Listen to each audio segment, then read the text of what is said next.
जितनी शक्तिपीठ आप लोग दर्शन करने के लिए जाते हो या उस नगर में, उस गांव में, उस शहर में जाते हो और मालूम पड़े कि यहाँ शक्तिपीठ है, उस रुद्राक्ष को लेकर चले जाओ और उस दरवाजे पर माता के उस शक्तिपीठ के स्थान पर पंडित जी को देकर कहना थोड़ा सा छुआ दीजिए माता रानी को। वो रुद्राक्ष आप सिद्ध करते जाओ, रखते जाओ।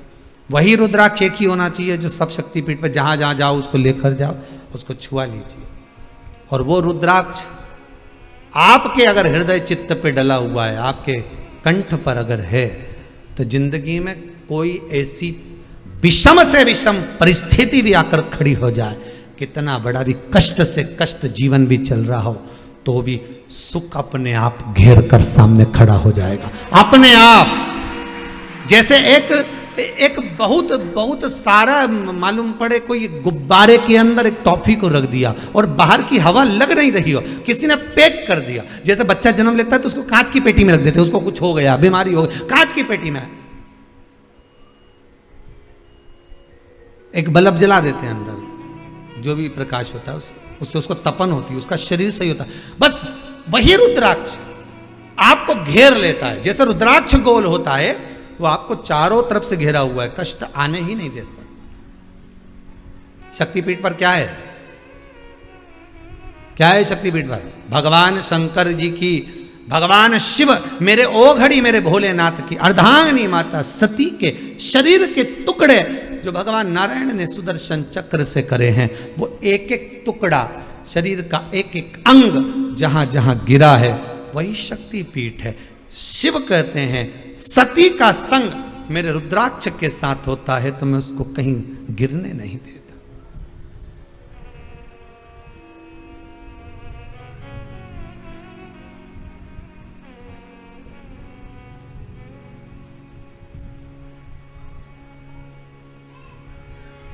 मैं उसको कहीं गिरने नहीं देता।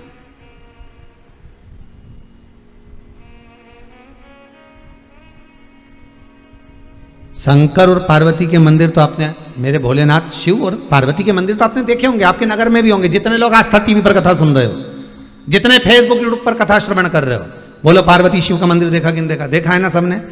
सती शिव का मंदिर देखा क्या? अरे बोलो तो, देखा नहीं? सती ने ये प्रश्न किया था शंकर भगवान से, ये माता सती का प्रश्न है। सती मैया ने शिव से प्रश्न करा था। कुंभज बाबा के आश्रम में जब कथा श्रवण करने गए, उससे पहले जब शंकर भगवान सती को समझा कर ले जा रहे हैं, तब सती ने प्रश्न किया था, क्या आप मेरे साथ संपूर्ण जीवन काल में रहेंगे? शिव कहते हैं मैं अमर हूं, तू अमर नहीं है। मैं अमर और तुम अमर नहीं हो, तुम्हें तो मरना पड़ेगा। ओ प्राण छूटेंगे मेरे? हाँ। फिर कोई ऐसी बूटी नहीं है जिससे मैं अमर हो जाऊं? शंकर भगवान बोले बूटी तो नहीं है, कथा जरूर है। तो क्या कथा से भी कोई अमरता होती है? शंकर भगवान बोले मनुष्य जब पैदा होता है तो उसको ये 2 कटोरे दे दिए जाते हैं अमृत पीने के लिए कि इन्हीं अमृत को पीना है और उस अंदर जाएगा तो तू अमर हो जाएगा। अब पी लो तो अच्छी बात। फिर भी चलते चलते सती ने शब्द कह दिया, मान लो अगर मेरे प्राण छूट गए, पर मैं चाहती हूं कि मैं भी इस भूमंडल पर, संसार सागर में, पूरे ब्रह्मांड में, सती कहती है कि मेरा भी एक स्वरूप रहना चाहिए, मेरा भी एक स्वरूप रहे। आप अगर कृपा करोगे तो ऐसा हो नहीं सकता। शंकर भगवान ने कहा सुनो सती, ना जाने कितने तुम्हारे जन्म हुए हैं और आगे भी जाकर तुम्हारे के ना जाने कितने जन्म होंगे। सती की योनि से छूटोगी तो कोयल बन जाओगी, क्योंकि यज्ञ के कुंड में कूदकर समाप्त होगी तो कोयल का जन्म लेना पड़ेगा। कोयल की योनि से छूटोगी तब जाकर पितरों की कन्या के गर्भ से तुम जन्म लोगी और तुम्हारा नाम पार्वती होगा। ठीक है, पार्वती आपके साथ रहे, घर घर मंदिर मंदिर देवालय देवालय में पार्वती शिव की पूजन हो, क्योंकि मेरा ही एक स्वरूप है। पर मैं चाहती हूं मेरा नाम, मेरा संबोधन, मेरा शब्द प्रत्येक भूमंडल पर चले। तब शिव ने कहा, बोलो तो तुम चाहती क्या हो? सती के शब्द हैं।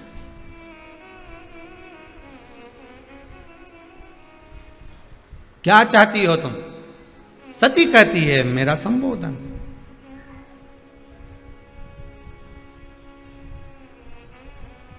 व्यक्ति क्या चाहता है? उसका नाम, संबोधन। शिव जी ने वर दे दिया, सती चलो मेरे साथ कुंभज ऋषि की आश्रम कथा सुनने के लिए। मैं तुम्हें वर देता हूं सती, मृत्यु लोक में भूमंडल पर जितनी नारियां, कन्याएं, स्त्रियां जन्म लेगी, उसमें एक अंश सती तुम्हारे सातित्व का रहेगा। नारी में एक अंश तुम्हारे सातित्व का रहेगा। जो पति की निंदा नहीं सुन पाई और अपने प्राणों को त्याग दिया, तो नारी में एक अंश सती का रहता है। इसलिए स्त्री को कई बार कहते हैं कितनी सातित्ववान है, कितनी सती प्रिया है।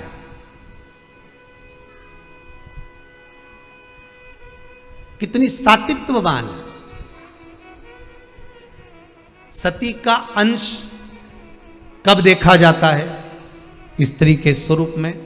जब कोई उसके पति की निंदा करे, बुराई करे, अपशब्द कहे, उसके पति पर जब उंगलियां उठाई जाए, हस्तक्षेप किया जाए, ताने दिए जाए, तब सती जैसे पिता के सामने जाकर खड़ी हो गई। अपनी बहनों को नहीं गिना, कि माता को भी नहीं देखा। पिता से, जिस पिता ने सम्मुख में खड़े होकर अपशब्द कहे, सती उनसे कहती है, मैं अपने पति के लिए आपको भी नहीं देखूंगी, पर कर कुछ नहीं सकती हूं, क्योंकि तुम मेरे पिता हो, तुम मेरे जनक हो, तुम मेरे जन्मदाता हो। अगर आज बेटी अपने पिता पर अग्नि का प्रहार कर दे तो दुनिया क्या कहेगी पिताजी? सती खड़ी रही। चाहती तो माता सती सब कुछ नष्ट कर देती, पर सुन ना सकी पति की निंदा, इसलिए खुद ही भस्म हो गई। सती का सातित्व है।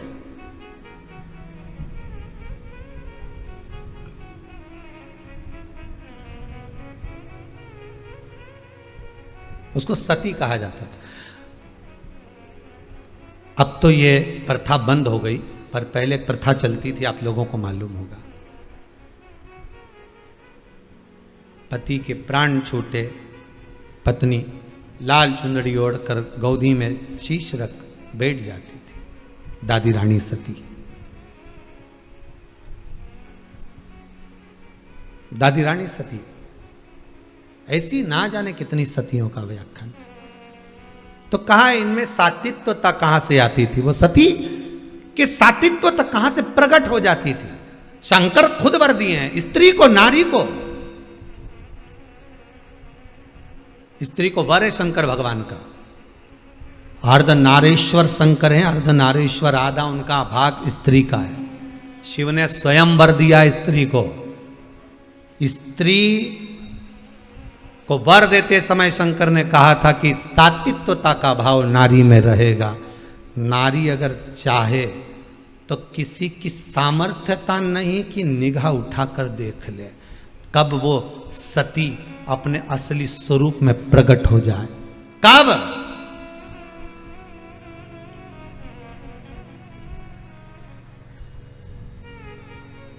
आज अपने बच्चों को, आज अपनी बेटियों को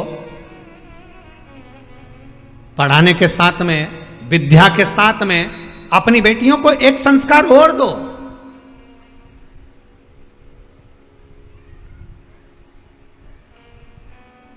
कि वस्त्र श्रेष्ठ पहने, और अगर वस्त्र श्रेष्ठ पहने हैं और फिर किसी ने अगर ठिठोली करी है, फिर किसी ने अगर उंगली उठाई है, किसी ने अपशब्द कहा है, तो उसका जवाब कोई दूसरा नहीं देगा। उसका जवाब आपको सती बनकर देना पड़ेगा। सती का मतलब यह नहीं कि भस्म होकर, भीतर से रोकर, अपने आप को तोड़कर, नहीं। सती ने संवाद करा है दक्ष प्रजापति के सम्मुख में खड़ी हुई है सती। सामर्थ्यता किसकी है? जो आपको निगाह उठाकर देख ले। सामर्थ्यता किसकी? जो आपके ऊपर कुछ बोल दे, संबोधन कर दे, कोई वाक्य कह दे। सामर्थ्यता किसकी?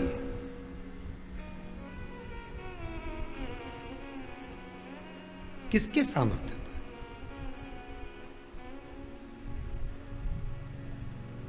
आप में वो बल होना चाहिए, सात्विकता का। शिव कह रहे हैं तो सती मेरा वर है तेरे लिए, मेरा वर है सती तेरे को, और मैं तुझे वर देता हूं। तू चाहती है ना तेरे एक अंश रहेगा नारियों में। रुद्राक्ष शिव महापुराण की कथा चल रही है भाई, एक एक संबोधन को बड़े ध्यान से सुनना। ऐसी रुद्राक्ष शिव महापुराण की कथा सुनने को मिली ना मिली वो पता नहीं, परंतु जीवन को संवार देगी ये रुद्राक्ष शिव महापुराण कथा। जैसे व्रत शिव महापुराण की कथा गई, उससे पहले अन्य कथाओं को अपन ने श्रवण करा, वैसे ही ये रुद्राक्ष शिव महापुराण की कथा, ऐसे ऐसे तत्व इसमें छुपे हुए हैं, उसको निकालना है रुद्राक्ष के माध्यम से।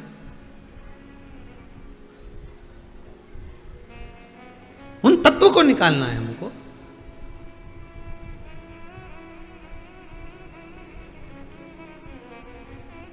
उन तत्वों को ग्रहण करना। कहां सती सती शिव कह रहे हैं तेरे में वो बल है सती। मृत्यु लोक में जो स्त्री, मृत्यु लोक में जो कन्या, मृत्यु लोक में जो नारी, मृत्यु लोक में जो स्त्री जाएगी, उसको तेरा एक अंश दिया जाए, तेरा एक अंश दिया। और मेरा इस भारत की भूमि की सभी माताओं को, सभी बहनों को, सभी बेटियों को, सभी जीजियों को मैं हाथ जोड़कर निवेदन करूं, आप में वो बल छुपा है। किसी की सामर्थ्यता नहीं कि कोई आप पर दृष्टि डाल दे, किसी की सामर्थ्यता नहीं कि कोई आप पर उंगली उठा दे। बस आप सती का भाव अपने भीतर रखिए, सात्विकता अपने भीतर रखिए।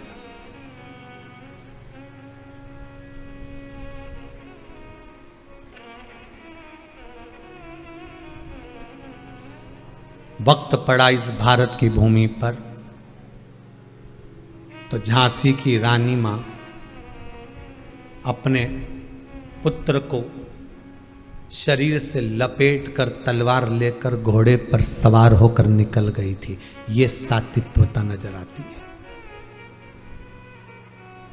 माता अहिल्या पूरे इंदौरी में, पूरे मालवा क्षेत्र स्वयं खड़ी थी। वक्त पड़ा, दुर्गावती ने भी साथ दिया। वक्त ये सती का सात्विकता का भाव दर्शा, सात्विकता का भाव सम्मुख में आया। विषम परिस्थिति में भी नारी आपका साथ देवे तो समझ लेना कि ये सात्विकवान है। विषम परिस्थिति में भी स्त्री आपका साथ देवे, समझ लेना सात्विकवान है। और मालूम पड़े पति को थोड़ा सा भी दुख आया, कर्जा ज्यादा हो गया, कुछ भी नहीं, और पत्नी मायके जाके बैठ जाए, समझ लेना सम परिस्थिति है। बड़ा कठिन, बड़ा विचित्रम। थोड़ा थोड़ा समझिए, आया है बुरा वक्त, थोड़ा दिखाने के लिए आया है। बुरा वक्त आता है और एक का नहीं सबका आता है। समय आएगा पर वो कुछ सिखाने के लिए आएगा, कुछ सीख देने के लिए आएगा। सीखना हमको है, समझना हमको है। पिछली कथा का याद कर लो। अपनों में छुपे गिरों को पहचानना और गिरों में छुपे अपनों को पहचानने के लिए बुरा वक्त आता है। हमें अपनों को, अपनों में छुपे और गेरों में छुपे अपनों को पहचानना है कि बुरे वक्त में ही दिखाई देंगे ये अपने हैं कि नहीं है, ये पराए हैं कि नहीं। रुद्राक्ष शिव महापुराण की कथा कर रही है। छोटे से छोटा रुद्राक्ष फल देता है और वो फल आनंदित देता है। यशोदा मैया जिस अश्रु के बल पर बेटी के घर में पुत्र लेकर आ जाती हैं, फिर कहूंगा रोने वाला पूर्व में रोया हुआ व्यक्ति ही ये रोए हुए व्यक्ति को चुप करा सकता है, क्योंकि मन की दशा को जानता है। शंकर भगवान के नयन का अश्रु है रुद्राक्ष, इसलिए रुद्राक्ष आपके गले में है, कंठ पर है, हस्त कमल में है, तो वो रोने तो नहीं देगा। बस विश्वास हो और असली हो। रुद्राक्ष असली भी होना चाहिए, उसकी भी एक परीक्षा होती है रुद्राक्ष की, कि रुद्राक्ष असली कैसा होता है। कोई कितना ही ISI मार्क लगा कर दे दे, पर उसकी भी एक परीक्षा होती है रुद्राक्ष। पर परीक्षा में पास भी होना चाहिए। तुम्हारी भी एक आध बार परीक्षा होना चाहिए। इतने साल से शिव पुराण सुन रही है, शंकर की हुई कि नहीं हुई देखे, तो एक आध बार परीक्षा हो सकता है, कभी कोई एक आध कथा परीक्षा पे ही बाज दें अपन, अपने कहीं भरोसा है। शिव पुराण है तो परीक्षा तो कितनी दी। परीक्षा ली माता सती ने, परीक्षा दी माता पार्वती ने, माता उमा ने परीक्षा दी है। एक आध कथा कहीं परीक्षा पर भी हो सकती है, आने वाले समय में कोई भरोसा नहीं हो। राम जी की परीक्षा ली गई थी, लक्ष्मण जी की परीक्षा ली गई थी, 14 वर्ष राम भैया के साथ वन जाकर। उर्मिला जी की परीक्षा ली गई थी, माता जानकी की परीक्षा ली गई थी। राम जी की परीक्षा बार बार ली, एक धोबी की वार्ता सुनकर। भगवान कृष्ण की परीक्षा ली। कितना परीक्षा लिया। अब रुद्राक्ष शिव पुराण कह रही है कि अश्रु वही पोछेगा जो अश्रु में भींगा हुआ होगा। और शंकर रुद्र है, रुदन भी शिव है, और वही रुद्राक्ष गले में जब धारण होता है, वही रुद्राक्ष जब शरीर पर आता है तो वो भी विषम परिस्थिति से अश्रु को पोंछ देता है। वही रुद्राक्ष, उसका स्मरण, उसका केवल एक, हम तो यहां तक कहेंगे 14 मुखी रुद्राक्ष, एक मुखी से लेकर 14 मुखी रुद्राक्ष के मंत्र भी दिए हैं। अगर गले में आप रुद्राक्ष नहीं भी पहन सकते तो उन मंत्र का भी जाप कर सकते हो। कई लोग कहते हैं एक मुखी रुद्राक्ष होगा तब फल मिलेगा। नहीं, एक मुखी रुद्राक्ष का मंत्र ही जप लो, फल मिल जाना चालू हो जाएगा। जितना एक मुखी रुद्राक्ष फल देगा उतना एक मुखी रुद्राक्ष का मंत्र फल देगा, पर जपना उसको। और ध्यान दीजिएगा, इस रुद्राक्ष की महत्वता क्या है, इस रुद्राक्ष का आनंद क्या है, हमें उसे पहचानना। मैं बहुत बहुत साधुवाद देता हूँ स्वर्गीय श्री नारायण दास जी गांधी, स्वर्गीय श्रीमती मोहनी बाई जी, स्वर्गीय श्री श्रृंगारी देवी जी, स्वर्गीय श्री रमेश चंद जी टावरी जी की स्मृति में श्री घनश्याम दास जी उषा जी गांधी, खामगांव महाराष्ट्र से आप हैं।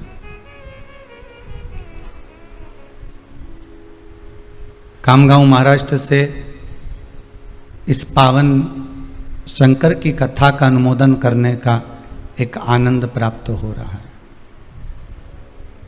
भाग्यशाली हैं आप सभी श्रोता भाई बहन जो अपने अपने घरों में रहकर 1 बजे से 4 बजे तक शिव महापुराण की कथा को श्रवण कर अपने जीवन को सार्थक कर रहे हैं। भादों का महीना, कल भगवान कृष्ण की जन्माष्टमी महोत्सव को अपन ने मनाया। आज गोगा नवमी। संपूर्ण विश्व में, संपूर्ण भारत की धरा पर आज भगवान कृष्ण का नंद महोत्सव मनाया जा रहा है। सभी श्रोता भाई बहनों को जो शिव कथा से जुड़े हुए हैं, शंकर के चरणारविंद से जो लगे हुए हैं, शंकर की कथा का रस तत्व जो अपने जीवन में निरंतर उतार रहे हैं, ऐसे सभी श्रोता भाई बहनों को जन्माष्टमी की बहुत बहुत बधाई। और साथ ही आज भगवान कृष्ण के नंद महोत्सव की भी बहुत बहुत बधाई। स्मरण कराऊं आपको,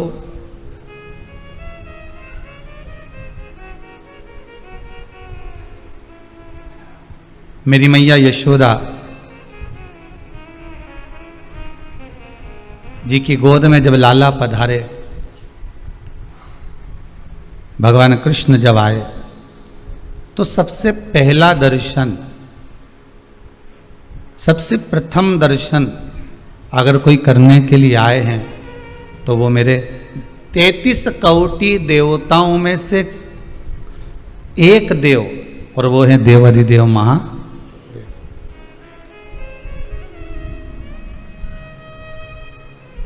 जो भगवान का दर्शन करने के लिए पधारे और पूरे ब्रजमंडल में अलख जगाते हुए कि मुझे लाला का दर्शन करना है, मुझे लाला का दीदार करना है, उसका एक झलक पाना है, उसका एक दर्शन करना है मुझे।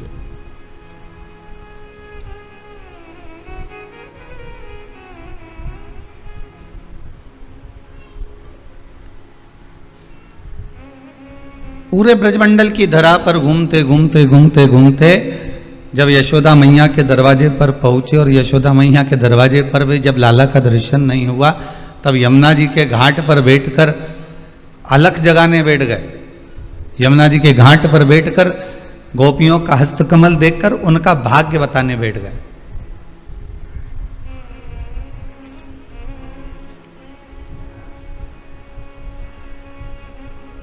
अच्छा, इतने सारे देवता सब छोड़कर केवल देवाधिदेव महादेव ही भगवान का दर्शन करने क्यों पधारे? ब्रह्मा जी को भी आना था, इंद्रदेव को भी आना था, वरुण गरुण सारे देवी देवता जितने भी हैं, सारे देव जितने भी हैं, सबको कम से कम पहुंचना तो था।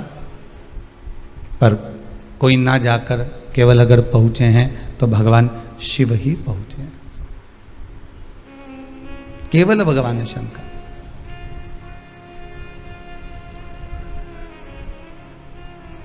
क्यों? क्योंकि ये भगवान कृष्ण यदि यशोदा मैया की गोद में पहुंच रहे हैं तो ये श्रावणी पूर्णिमा के पुण्य से पहुंच रहे हैं। श्रावण का जो महीना है, और श्रावण के महीने में जो श्रावण की पूर्णिमा आती है, उस पूर्णिमा पर बहुत सारे ब्राह्मण यमुना जी के घाट पर जाकर श्रावणी कर रहे थे। और यशोदा मैया जी की जो माता जी हैं पाटला देवी, उन पाटला देवी भगवान शंकर की आराधना करती थी, यमुना का गुणगान करती थी, यमुना का स्मरण करती थी, और यमुना मैया से हर पल विनती करती थी कि मेरे बेटी, सारी बेटियों के यहाँ मेरे यहाँ संतान है, पर मेरी यशोदा के यहाँ औलाद नहीं है, यशोदा के यहाँ संतान नहीं।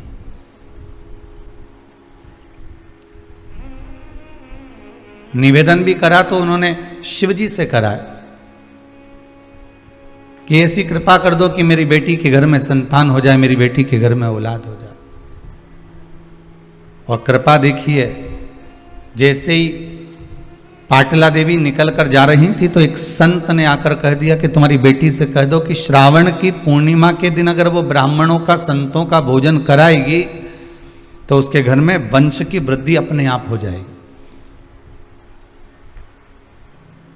पहले भी कथा में कहा, आज फिर कहते हैं, ब्राह्मण, साधु, संत, सन्यासी, तपस्वी, साधक, उपासक, गौमाता, बहन बेटी, भांजा भांजी, इनको खिलाने से कभी पीछे मत हटो, इनको देने से कभी पीछे मत हटो।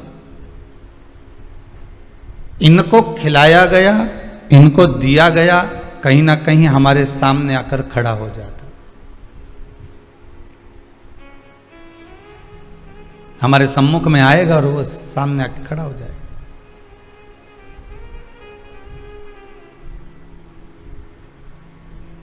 हमारा तो निवेदन रहा है इस व्यासपीठ से, आज फिर करते हैं,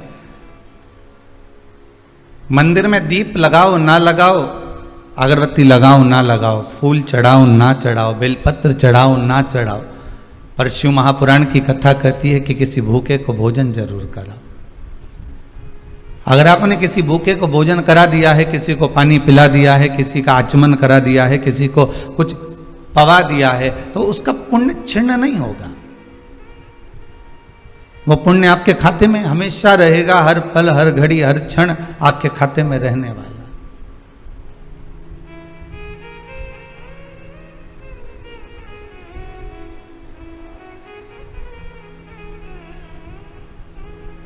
पुण्य की समाप्ति नहीं हो सकती। बस भोजन कराते समय, पानी पिलाते समय, चाय पिलाते समय, जो भी पदार्थ आप दे रहे हो उसको देते समय आपके भीतर अहंकार नहीं आना चाहिए, आपके भीतर अभिमान नहीं आना चाहिए।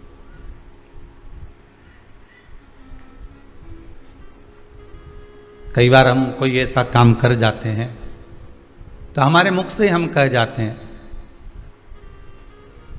मैंने अगर कर दिया है तो फिर ये बिल्कुल ठीक होगा ही, यह पक्का है, श्रेष्ठ होगा ही, यह पक्का है। कई बार हमारे मुख से कह जाते हैं, हमने करा है ना तो वो गलत हो ही नहीं सकता, वो गलत नहीं होगा। पर शिव महापुराण की कथा कहती है कि मानव तो गलती का पुतला है। अगर मनुष्य गलती नहीं करेगा तो क्या भगवान गलती करेगा?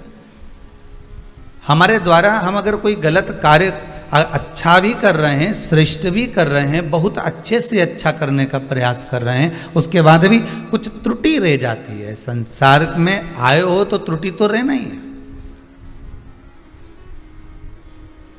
पर उस त्रुटि का बार बार भान क्यों करें हम? उस त्रुटि की जगह उस त्रुटि को सुधारने का प्रयास करें हम।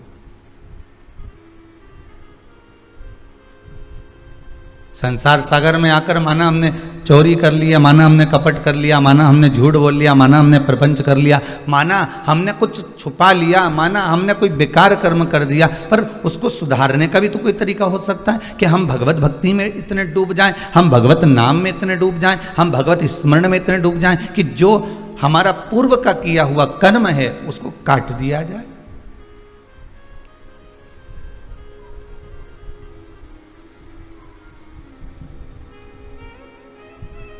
ये जो रुद्राक्ष का पौधा उत्पन्न हुआ शंकर भगवान के नयन के अश्रु से, तो किसी व्यक्ति के नयन में अश्रु ऐसे ही आ सकते हैं क्या? ऐसे ही आंसू आ जाएंगे अपने आप? आप बैठे हो और आंख में से आंसू टपकना चालू हो जाएंगे अपने आप ही? अरे या तो ऐसे टपकेंगे भी ना तो कोई हवा लग गई होगी, किसी का टल्ला लग गया होगा, कुछ सामान लग गया होगा, कोई वस्त्र लग गया होगा, तो आंसू गिर जाए तो बात दूसरी, आंखों से पानी आ जाए तो बात दूसरी। या हो आंसू आने का दो कारण, एक तो बहुत खुशी हो तो हृदय प्रफुल्लित होकर भी आंखों में अश्रु आ जाता है, और अगर हृदय में दुख हो तो भी आंसू आ जाता है, तो भी नैनों से जल बह जाता है।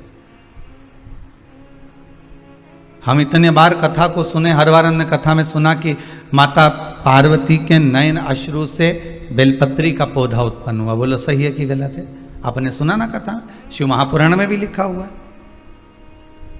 लिंग पुराण में भी वर्णन है, स्कंद पुराण में भी वर्णन है कि पार्वती जी के नयन अश्रु से, माँ जगतजननी के नयन अश्रु से बेलपत्री का पौधा हुआ, और शंकर भगवान के नयन अश्रु से रुद्राक्ष का पौधा हुआ। तो अब ये विचार करा जाए कि शंकर भगवान को ऐसी कौन सी विपदा पड़ गई थी, शंकर भगवान को ऐसी कौन सी प्रसन्नता मिल गई थी, शंकर भगवान को क्या प्राप्त हो गया था जो शंकर भगवान के नयनों से अश्रु गिरा?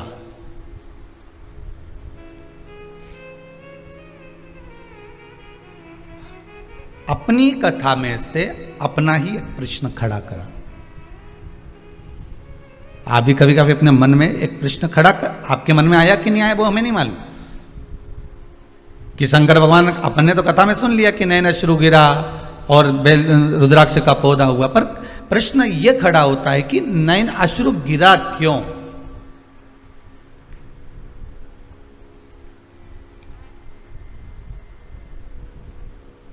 नैनों से आंसू यहाँ यशोदा मैया की जो माता जी हैं पाटला देवी, इनकी आंखों से आंसू गिर रहा था। क्यों गिर रहा था? क्योंकि उनकी बेटी के घर में बच्चे नहीं थे।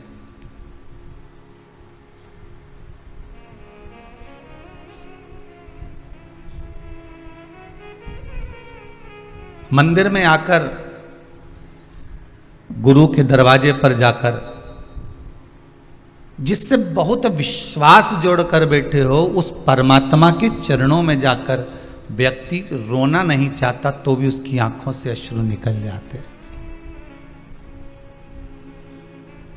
हमने इस कुबेरेश्वर धाम में भी कईयों को देखा है, वो बोल ही नहीं पाते और उनके मुख से कोई शब्द नहीं निकलता, पर आंसू सब कह जाते हैं, अश्रु सब बोल जाते हैं कि क्या कहना चाहते हो, क्या कहना चाह रहे हो।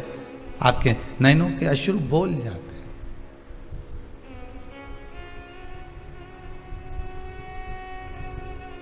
यशोदा मैया की माता पाटला देवी ने संतों से यह नहीं कहा कि मेरे घर में बेटी के गर्भ में संतान नहीं है। वो तो बस पूजन कर कर आ रही थी और नैनों से अश्रु बहाती हुई आ रही थी। तो संत ने पूछ लिया, क्या बात है, तुम्हारे नैनों से अश्रु गिर रहा है, अब बताएं क्या?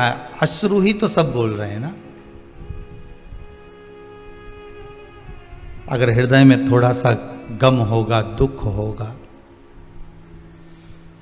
तो ही तो आंसू निकलेंगे।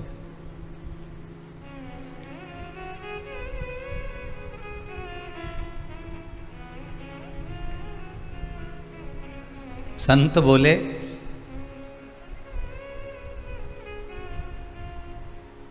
अगर नैनों में अश्रु हैं तो अपने परिवारजन को, अपने कुटुंबजन को, अपने हितैषियों को क्यों नहीं बोलते कि आपको तकलीफ है, आपको अश्रु आ रहे हैं।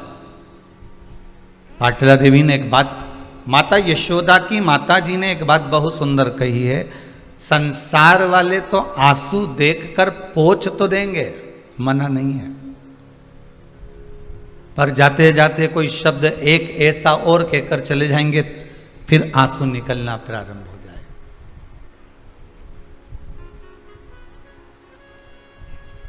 तुम तो नदी के किनारे पर खड़े थे, तुम तो तालाब के किनारे पर खड़े हो, नदी के किनारे पर खड़े हो, आप तो कुआं और बावड़ी के पास में खड़े हो।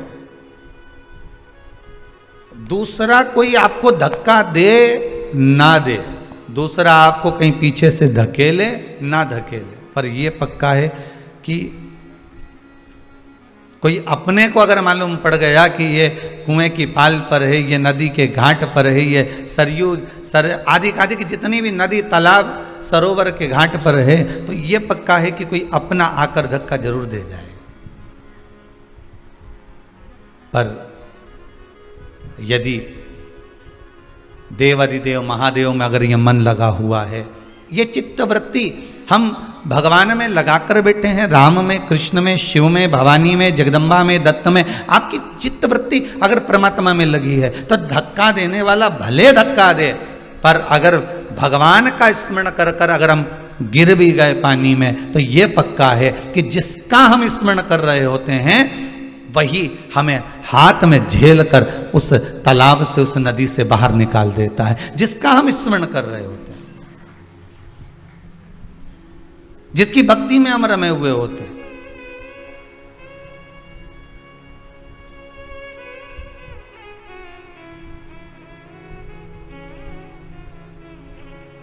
महाराज वो कहते ना, ले ले हरि का नाम नहीं, यही एक तरने का उपाय है, यही है कि ले हरि का नाम यूं ही तर जाएगा। केवल भगवान के नाम से कलियुग केवल नाम आधारा, ले हरि का नाम यूं ही तर जाएगा। धन दौलत और माल धरा रहे जाएगा। संपूर्ण साधन जितने भी रखे हुए हैं, संपूर्ण व्यवस्थाएं जितनी रखी हुई है, ये सब रह जाने वाली है, पर जो साथ जाने वाला है वो भगवान का नाम, इसके सिवाय कुछ भी नहीं। और हमने करा भी क्या, वस्तु तो बटोरी, नाम छोड़ दिया। सवेरे सवेरे से एक ही काम करते हैं, भैया राम राम। किसी ने पूछा कहां जा रहे हो? काम पर। काम हमने अपने पास रख लिया, राम तुम रख लो, जाओ।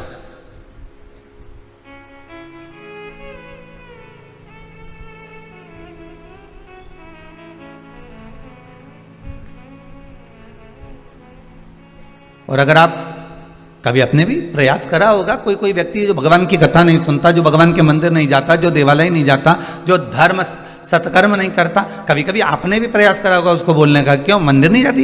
एक वजह से कथा आ रही है, रुद्राक्ष शिव महापुराण की कथा चल रही है, सुनो कथा को।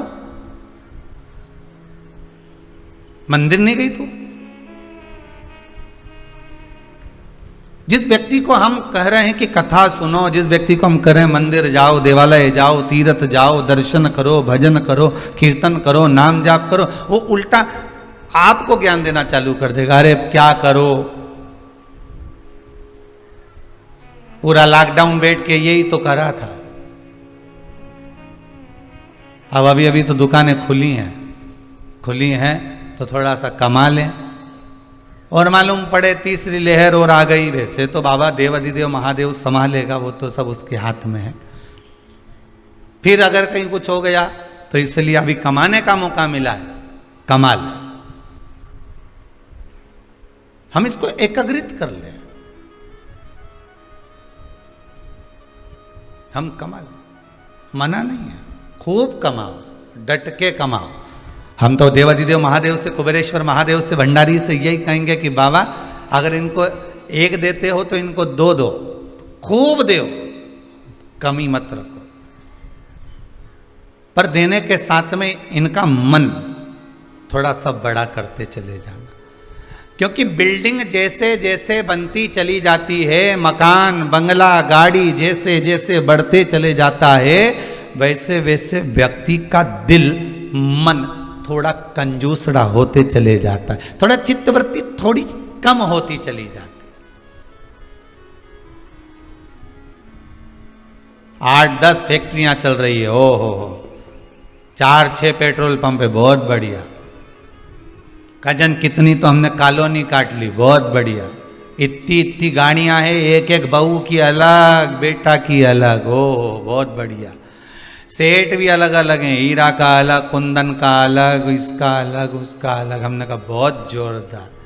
अब उनसे पूछा जाए कि आपने इतना सब कुछ करा, अपने जीवन काल में आपने भगवान का भजन कितना करा, आपने शिव महापुराण की कथा कितनी करवाई, अपने जनमानस के लिए, संसार के लोगों के लिए कोई प्याऊ खुलवाया, संसार के लोगों के लिए कोई मंदिर बनवाया, संसार के लोगों के लिए कोई बाग बगीचा बनवाया, संसार के लोगों के लिए कोई बेलपत्री का पौधा लगाया, संसार के लोगों के लिए कोई शमी का पौधा लगाया, संसार के लिए तुमने किया क्या? ये तो करा तुमने अपनी पत्नी के लिए, ये तो किया तुमने अपने बच्चों के लिए, ये तो किया तुमने अपने परिवार के लिए, अपने कुटुंब के लिए, अपने लिए करा, संसार के लिए क्या करा? कथा, इन कथाओं की लाइन में एक कथा में पहले कहा था, व्यक्ति नहीं बनना हमको, केवल हमको व्यक्तित्ववान बनना। व्यक्ति जब मरता है उसको कोई याद नहीं करता 13 दिन के बाद, और याद करेंगे तो 1 आध महीना करेंगे, 1 आध महीना तो करा मालूम पड़े 5-6 महीना करेंगे, इससे ज्यादा कोई याद करेगा कि तुम्हें? कथा में कहा था पहले भी कि हमें व्यक्ति बनकर नहीं जाना, हमको व्यक्तित्ववान बनकर जाना। व्यक्ति बनकर जाओगे तो घर में केवल एक फोटो टंगा रहेगा, और उस पर भी माला प्लास्टिक की चढ़ी रहेगी, 16 श्राद्ध में उतरेगा, कंडा जलाकर उस पर धूप छूटेगी, इससे ज्यादा कुछ नहीं होगा। पर व्यक्ति बनकर गए तो फोटो लगा घर के अंदर, व्यक्ति बनकर गए तो धूप भी छोटी घर के अंदर, व्यक्ति बनकर गए तो माला भी चढ़ी घर के अंदर। पर व्यक्तित्ववान बनकर जाओगे तो कहीं फोटो लगाने की जरूरत नहीं है, क्योंकि व्यक्तित्ववान व्यक्ति जब जाता है तो दिल में फोटो फिट कर कर चले जाता है, सबके हृदय में फोटो फिट कर जाता है कि ये इनके हृदय में उस व्यक्ति का, उस व्यक्तित्ववान व्यक्ति का फोटो लगा हुआ।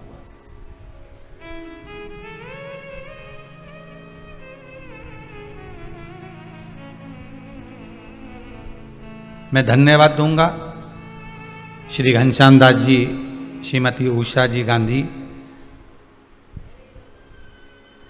खामगांव महाराष्ट्र को कि धन का सही उपयोग यही है और मन का भी सही उपयोग यही है। और जितने पूर्वजों के आपने नाम लिखे हैं, मैं तो कहूंगा ये उन्हीं का आशीर्वाद है, उन पूर्वजों का ही, जो आप खामगांव से ऑनलाइन शिव महापुराण की कथा को करवा रहे हो, महाराष्ट्र से।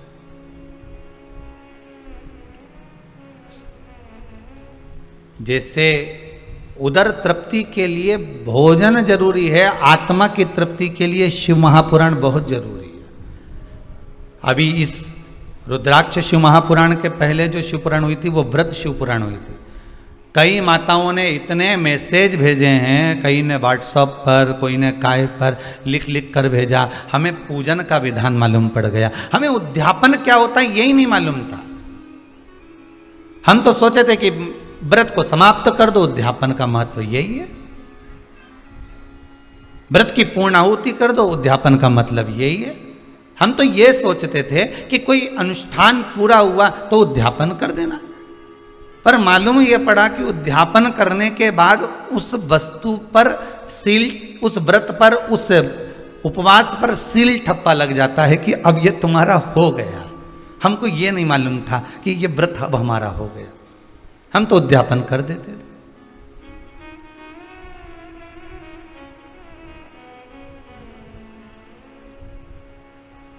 जितने वर्ष की शिवपुराण को उठाना है, एक एक वर्ष की शिवपुराण हमारे यहाँ यूट्यूब पर डली होगी, हमारे चैनल पर डली होगी। उठा उठाकर आप सुनते जाना। प्रत्येक शिव पुराण में आपको कुछ ना कुछ सीखने को मिलेगा, जो हमारी जिंदगी को संवारने के लिए, जो हमारे जीवन को सुधारने के लिए।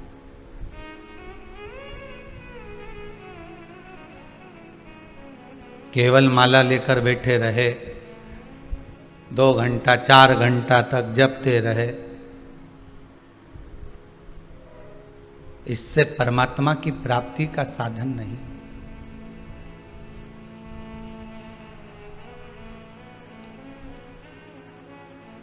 आज जन्माष्टमी का दूसरा दिन है, नंदोत्सव है। एक बात कहना चाहूंगा आपको, थोड़ा सा भले बुरा लगेगा पर शायद किसी को अच्छा भी लग सकता है, पर कहने में नहीं चूकूंगा। हमने देखा है माताएं, पुरुष वर्ग अपने घर घर के ठाकुर जी को लेके डलिया में जाते आते रहते हैं। आपने भी दर्शन किया होगा। घुमाओ मना नहीं है, ठाकुर आपका है, आप ठाकुर के हो, पर भगवान को, ठाकुर को जैसी रहने की आदत है राजसी ठाट में, उसको अपने घर में रखकर राजसी ठाट दीजिए। डलिया में लेकर यहाँ चले गए, वहाँ चले गए, यहाँ रख दिया, वहाँ रख दिया, तो कहते हैं हमारा पुत्र है, हमारा बेटा है, हम उसको परिवार का अंग समझते हैं, हम परिवार का एक व्यक्ति समझते हैं। हम मना नहीं करेंगे, आप समझो। फिर परिवार के व्यक्ति के लिए जैसे व्यवस्था करते हो वैसा करो।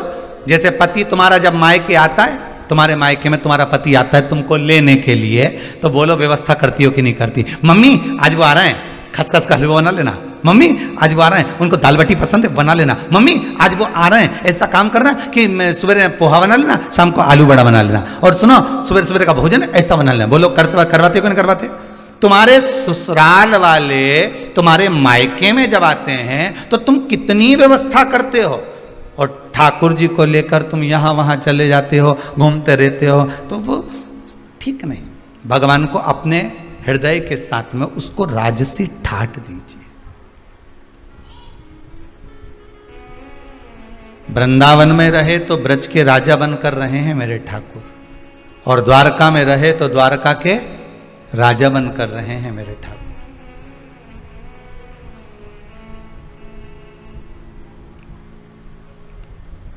अभी एक बार तो कहाँ हमने देखा था कहीं पर कि कोई माताएं हैं तो ऐसे राधा कृष्ण थे, उनको एक हाथ में राधा को पकड़ी थी, एक हाथ में कृष्ण को पकड़ी थी और चली जा रही।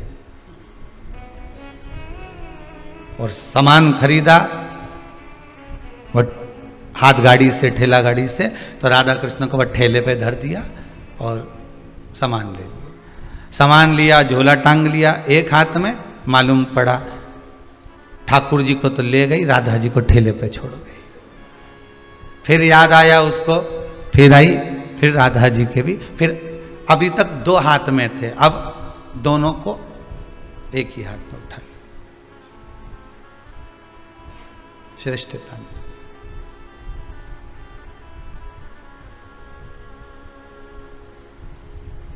अगर हम ही हमारे ठाकुर को इस तरह से रखेंगे तो जनमानस क्या सोचेगा? आपकी भक्ति है, इस व्यासपीठ से आपकी भक्ति को मैं नमन करता हूं। आपकी भक्ति है, आप भगवान से स्नेह करते हो, मैं आपको प्रणाम करता हूं कि आपके बराबर दुनिया में कोई नहीं प्रेम करता होगा, स्नेह करता होगा ठाकुर से। पर निवेदन है, उस लाडले को लाड लड़ा कर रखिए, हृदय से लगा कर।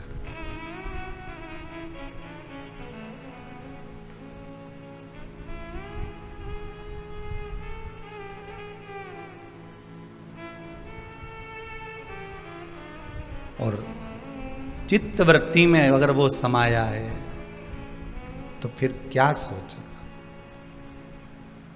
किसी एक माता जी ने पूछा था क्या शंकर भगवान का शिवलिंग घर में रखना जरूरी है?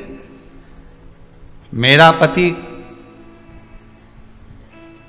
कह रहा है कि शिवलिंग नहीं रखूंगा, मैं कह रही हूं कि मैंने शिव पुराण सुनी है तो शिवलिंग घर में रखूंगी। बहू भी मेरा साथ दे रही है, बेटा भी मेरा साथ दे रहा है, पर मेरा पति मना कर रहा है। तो हमने उस माता जी से एक ही बात लिखकर भेजी कि मां, आपसे निवेदन है कि अगर आपका पति मना कर रहा है शिवलिंग रखने को तो मत रखो। हृदय में तो शिव है ना, श्वासों में तो शिव है ना, धड़कनों में तो शंकर है ना, रोमावली में शंकर समाया हुआ है। 3.5 करोड़ रोम छिद्र जो ये मनुष्य के शरीर में है, हर एक रोम के अंदर शंकर ही तो है, शिव ही तो है।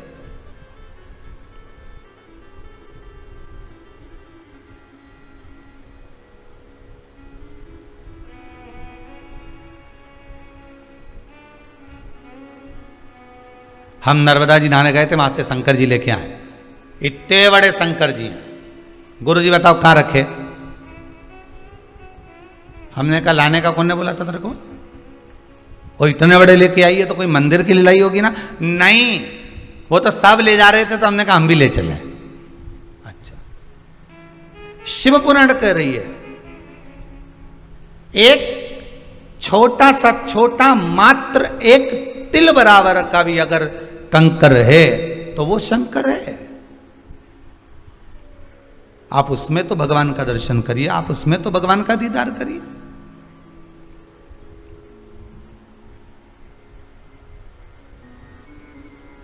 ये जरूरी थोड़ी ना कि हम भगवान को लेकर घूमेंगे तो ही भगवान हमारा होगा, हम भगवान को मंदिर घर के अंदर बिठाएंगे तो ही भगवान हमारा होगा।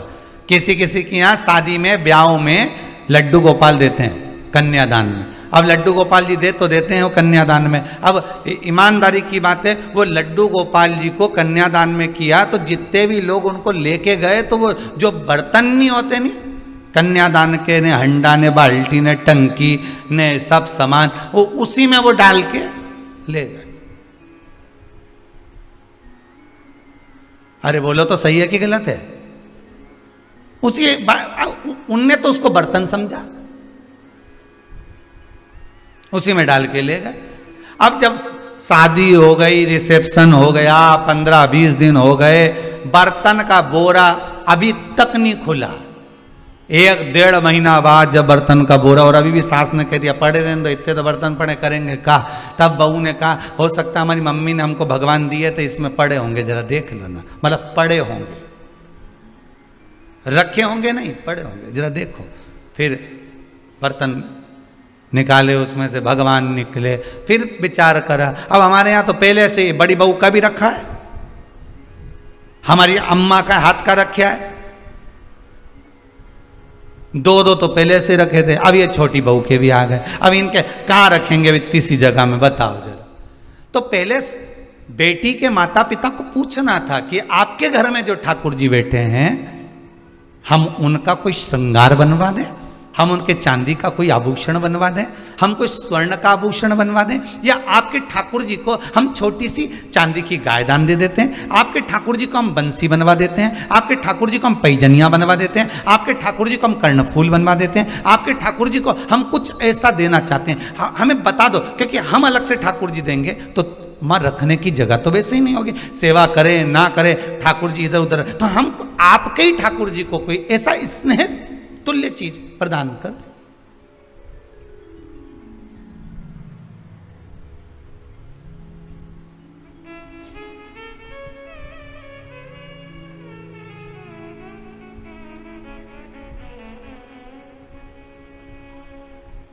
लोग वो बकरी की चाल, भेड़ चाल बोलते हैं ना, ऐसे चलते हैं। पहले क्या होता था, जब बुलावा होता था किसी के यहाँ, शादी हो, मंडप हो, ब्याह हो, तो उसमें जो गिफ्ट आइटम बंटते थे ना, तो एक जैसा इन्होंने पानदान बांटा, तो पानदान ही चलेगा। एक जगह की शादी में गए, वहाँ पे भी पानदान मिल गया, दूसरे की शादी में गए वहाँ भी पानदान मिल गया, तीसरे की शादी में गए वहाँ भी पानदान मिल गया, चौथे के यहाँ गए वहाँ भी पानदान मिल गया। इतना पानदान घर में इकट्ठा हो गया और अभी तक पेटी में पड़ा है, कई कई का तो काला पड़ गया। अब निकाल लूंगी दिवाली पे जब ये बेकार हो जाएगा। अब वो ही इतना चल रहा है कि वो निकालने का फुर्सत ही नहीं मिल रही है।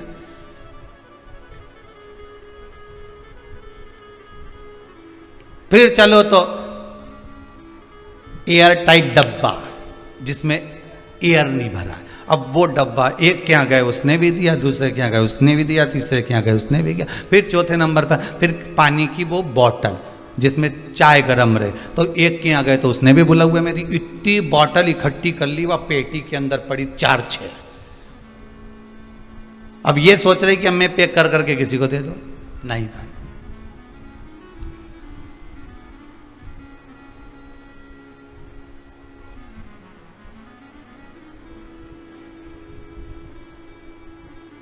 उसको जो अच्छा लगता है वो आप दीजिए। शिव महापुराण की कथा कहती है जो ईश्वर को अच्छा लगे, भगवान को जो अच्छा लगे आप उसको वो दो। भगवान को क्या अच्छा लगता है? भगवान को आपका धन अच्छा लगता है, दौलत संपदा? भगवान को आपकी प्रॉपर्टी अच्छी लगती है? नहीं। भगवान को आपका सोना चांदी हीरा पन्ना कुछ भी अच्छा नहीं लगता। भगवान कहते हैं ये तो सब मेरे चरणों की धूल है, तुम मेरे पास में आते हो, आते ही काय को मेरे चरणारविंद की रज लेने के लिए। रज मतलब भगवान के चरणों का थोड़ी सी धूल अगर मिल जाएगी तो जीवन सार्थक। मेरे पास क्यों आए हो? मेरे पास तो अगर आए हो कुछ देना चाहते हो तो केवल मुझे दे रहे हो, तो मुझे जो प्रिय है वो दीजिए। तो भगवान को प्रिय क्या है? तो कहा मुझे प्रिय है बस तेरा भजन, मुझे प्रिय है तेरा स्मरण, तेरे हृदय से तू भगवान का नाम ले ले, श्री शिवाय नमस्तुभ्यम बोल ले। बाबा कहते हैं बस मैं तेरा हो गया, तू मेरा हो गया।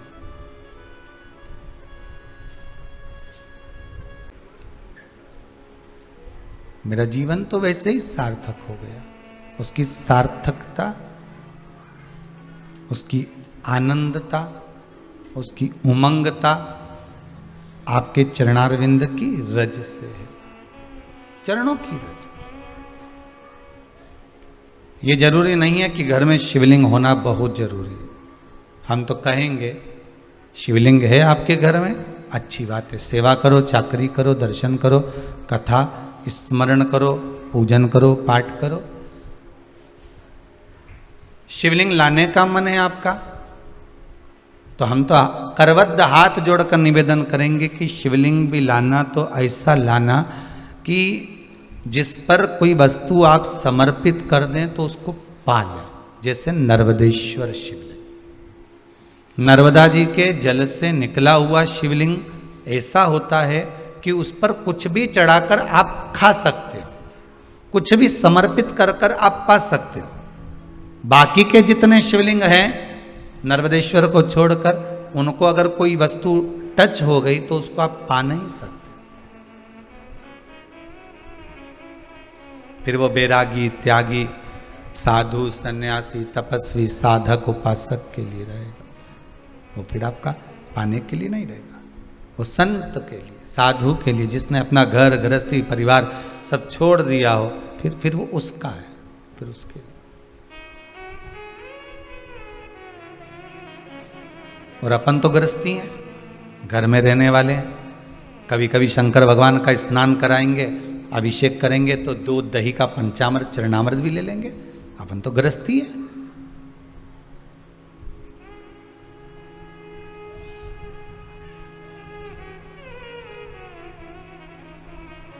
गृहस्थाश्रम में रह रहे हैं तो भगवान का चढ़ा प्रसाद हम पा सकते। पर नर्मदेश्वर शिवलिंग,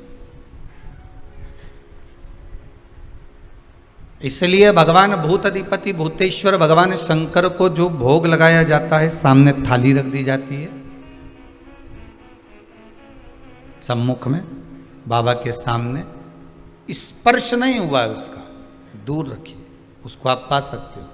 यदि स्पर्श हो गया तो फिर किसी साधु को, किसी सन्यासी को, किसी तपस्वी, किसी साधक, किसी उपासक को दिया जाए, जिसने अपना घर परिवार सब छोड़ दिया। रुद्राक्ष शिव महापुराण की कथा चल रही है। भगवान के आंख से आंसू क्यों गिरा, बात वहां पहुंचना। तब रुद्राक्ष का पौधा उत्पन्न होगा, तब जाके रुद्राक्ष उत्पन्न होंगे, एक मुखी से लेके 14 मुखी तक। फिर उसका वृत्तांत वर्णन कई कई जगह पर देखने को मिलता है कि इतना बड़ा रुद्राक्ष, उस पर शेषनाग भी बना है, उस पर शिवलिंग भी बना है। तो कह ये हमको दिया था, बहुत महंगा लेकर आए। तो ये रुद्राक्ष पर शिवलिंग नहीं होता, शिवलिंग की आकृति शंकर खुद अपने आप बनाता है। उसको घिसकर या सांप को छीलकर या बनाकर ये नहीं बेचा।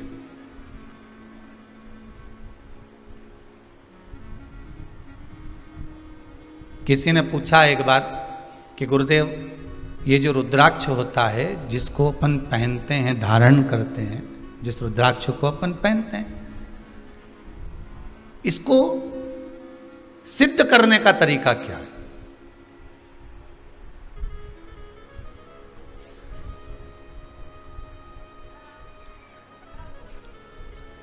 अच्छा, सिद्ध नकली भी हो जाता है और सिद्ध असली भी हो जाता है। अब इसको भी समझ लेना जरा अच्छी तरह से। प्लास्टिक का जो रुद्राक्ष होता है, नकली जो रुद्राक्ष होता है, सिद्ध वो भी किया जाता है, लोग अब सिद्ध करते ही हैं उसको। और असली का जो रुद्राक्ष होता है उसको भी सिद्ध करते हैं। तो कहा महाराज जी दोनों में अंतर क्या है? तो शिव महापुराण की कथा कहती है, रुद्राक्ष शिव महापुराण की कथा कहती है कि नकली और असली में एक अंतर जरूर है कि असली रुद्राक्ष अपना काम मात्र सिद्ध होते ही चालू कर देता, और नकली रुद्राक्ष आप 50 बार उसको अभिषेक में रख लिए, 50 बार आपने अनुष्ठान कर लिया, 50 बार आपने व्यवस्था कर ली, 50 बार आपने उसको रिझाना चाहा, उसके बाद भी वो सिद्ध नहीं हो पा रहा। 4 दिन अगर उसने अपना असर दिखा दिया तो 5वें दिन वापस वो डाउन हो जाएगा। ये नकली है। और असली एक बार अगर आपने धारण कर लिया, असली रुद्राक्ष को अगर आपने एक बार पहन लिया, असली रुद्राक्ष को अगर आपने अपनी जिंदगी में एक बार उतार लिया, असली रुद्राक्ष का पानी अगर आपने पी लिया, थोड़ा सा भी आचमन कर लिया, तो बीमारी तो दूर होना ही है।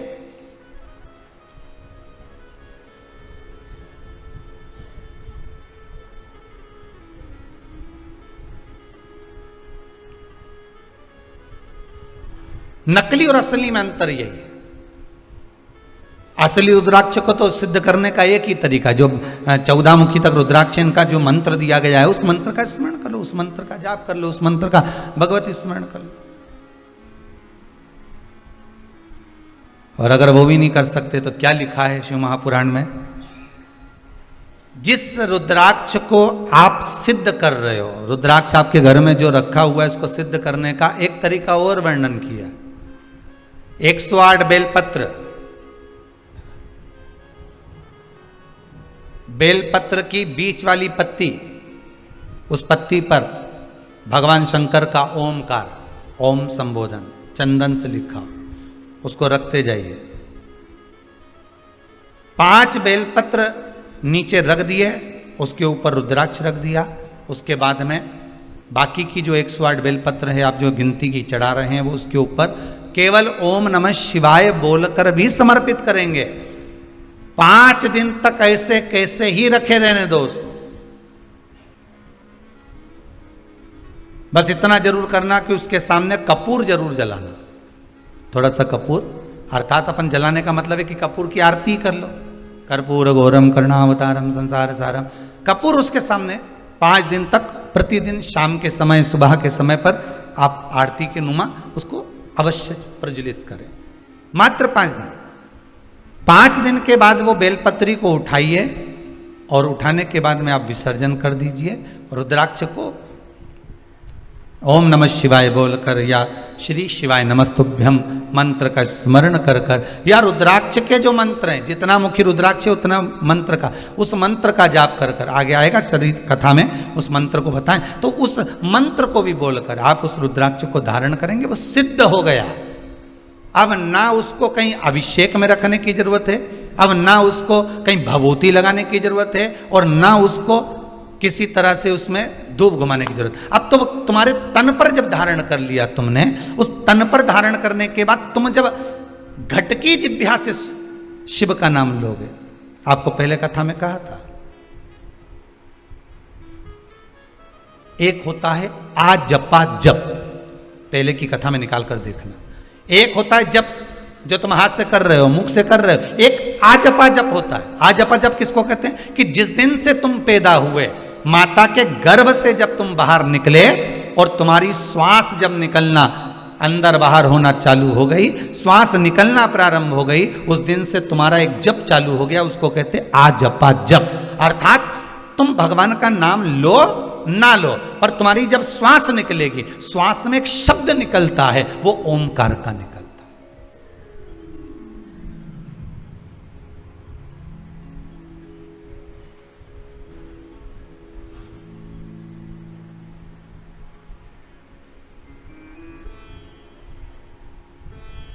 अब एक बार कथा में कह दिया कि ये श्वास निकली है तो इसमें शब्द भगवान का निकला है, तो कहे रात को जो सोते हैं और घुर्राटा भरते हैं उनका क्या होगा?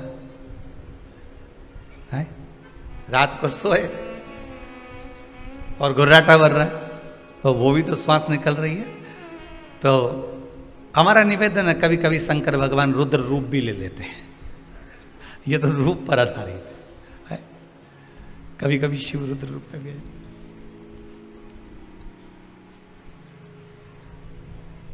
महाराज आजपा जप में यही होता है। आजपा जप में आपको मंत्र नहीं बोलना पड़ते, आजपा जप में आपको नाम नहीं लेना पड़ता। आजपा जप तो जिस दिन से हम पैदा हुए, जिस दिन से हम भगवान की भक्ति में डूबे हुए, जिस दिन से हम पैदा हुए हैं, उस दिन से जो श्वास चल रही है वो आजपा जप ही है, वो आजपा जप।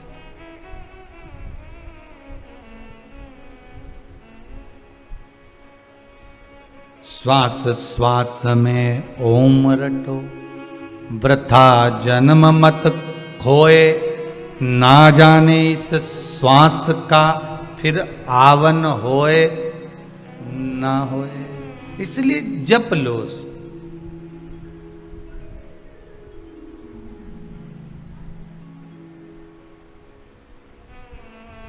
तो रुद्राक्ष जब हम गले में धारण कर लेते हैं,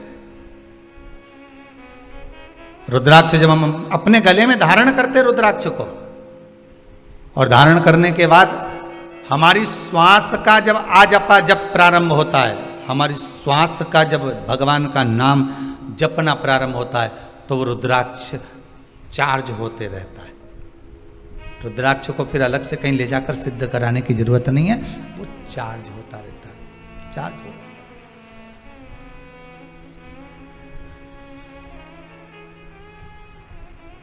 फिर उसको सिद्ध कराने की कहीं जरूरत नहीं पड़ेगी, फिर वो चार्ज हो रहा है अपने आप, अपने आप चल रहा है। घी की कटोरी में रख दिया, उससे भी सिद्ध होता है रुद्राक्ष। घी के पात्र में रखने के बाद भी रुद्राक्ष की सिद्धता आ जाती है, पहले भी कथा में कहा। पर कथा चल रही है कि यहां यशोदा मैया जो आंख से आंसू बहाई हैं, तो संत ने आकर कह दिया कि तुम मत रो, तुम्हारे नैनों में जो जल भरा हुआ है रुकिए, शिव है। आप श्रावणी की पूर्णिमा के दिन, श्रावण की पूर्णिमा के दिन जब संत आए तो आप उनको भोजन करा दो, उसका फल मिल जाएगा। और यशोदा जी के यहाँ लिख कर भेज दिया पाटला देवी ने, और यशोदा जी ने फिर भोजन करने बुलाया। संत ब्राह्मण जब भोजन करने के लिए बैठे, और बैठने के बाद जब यशोदा जी खीर देने के लिए आई, सिर पे इतना घूंघट डला हुआ था, इतना घूंघट यशोदा मैया डाली हुई थी, हाथ में बड़े बड़ा चुड़ला पहनी हुई थी, पांव पैजनिया कमर करदनी माता यशोदा पहनी हुई थी, सिर पर सुंदर माँ यशोदा बौर पहनी हुई थी, मुख दिख नहीं रहा था माता यशोदा, क्योंकि घूंघट इतना था।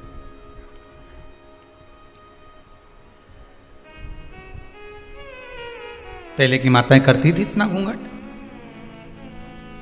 पहले चलता था इतना घूंघट, अब तो धीरे धीरे धीरे धीरे धीरे यहाँ से यहाँ गया, यहाँ से यहाँ गया, यहाँ से यहाँ गया, बच्चा कुचा था यहाँ गया गया।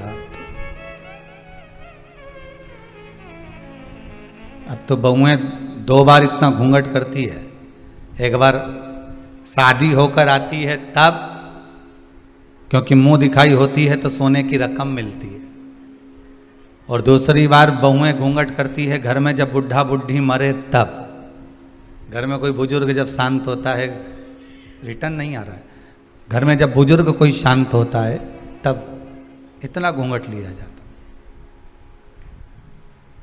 तब इतना घूंघट ले लेती है। क्यों? कारण क्या है? क्योंकि आंख में से एक भी आंसू तो गिरना नहीं है, बस घूंघट रखकर नई नई डिजाइन में चिल्लाना है, डीले कम करो, नई डिजाइन में चिल्लाना। अब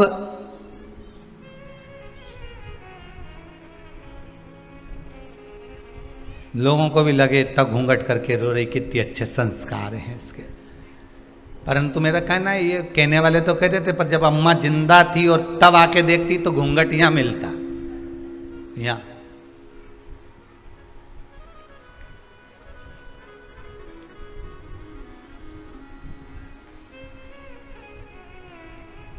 कभी कभी रोने का तरीका भी बदल जाता है। एक व्यक्ति कथा में जाकर बैठा और बैठते से ही जो रोना चालू करा उसने, तो महाराज जी भी चक्कर में पड़ गए कि मैंने रोने की कोई कथा ही नहीं बाची, जब उन्होंने रोने का कुछ बोला ही नहीं तो ये रो क्यों रिया आखिर। और 1 घंटा हुए तो रो ले, यहाँ तो 3 घंटा लगातार रोए जाए रोए जाए रोए जाए रोए जाए।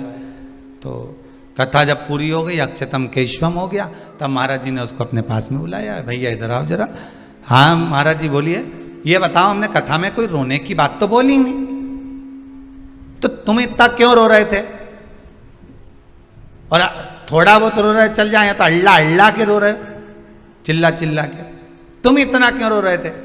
अरे महाराज जी हम तुमको क्या बताएं। महाराज जी बोले नहीं बताओ तुम तो क्या बात किया। महाराज जी बात इतनी सी है, हमारे पास में एक पाड़ा था, तो वो 3 घंटे तक टटर टटर करता रिया, आखिरी में वे जिंदा रिया ही नहीं, मर गया। हमको भी रोना इसलिए आ रहा है कि तुम भी 3 घंटे से पाड़े जैसे टटर कर रहे हैं। अब हमें टेंशन ये है कि पाड़ा निपट गया, कहीं तुम नहीं निपट जाओ। तो जो नहीं समझे आंसू की कीमत, जो नहीं समझ पाए कि आंसू है क्या, वो तो लगे कि हाँ, पाड़ा और महाराज एक जैसा दिखे कि 3 घंटा टटर कर।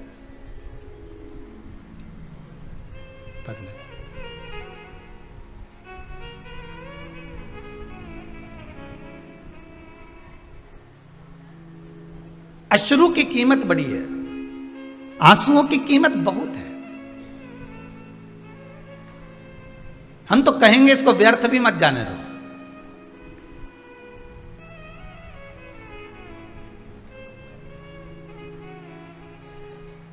रो, तो उस परमात्मा के लिए रो, संसार के मनुष्य के लिए रोना उत्तम नहीं है। रो तो उसके लिए रो जो दुनिया के लिए कुछ कर कर गया हो, जो स्वयं खा खा के जोड़ जोड़ के खुद का ही मर गया, उसके लिए क्या रोना।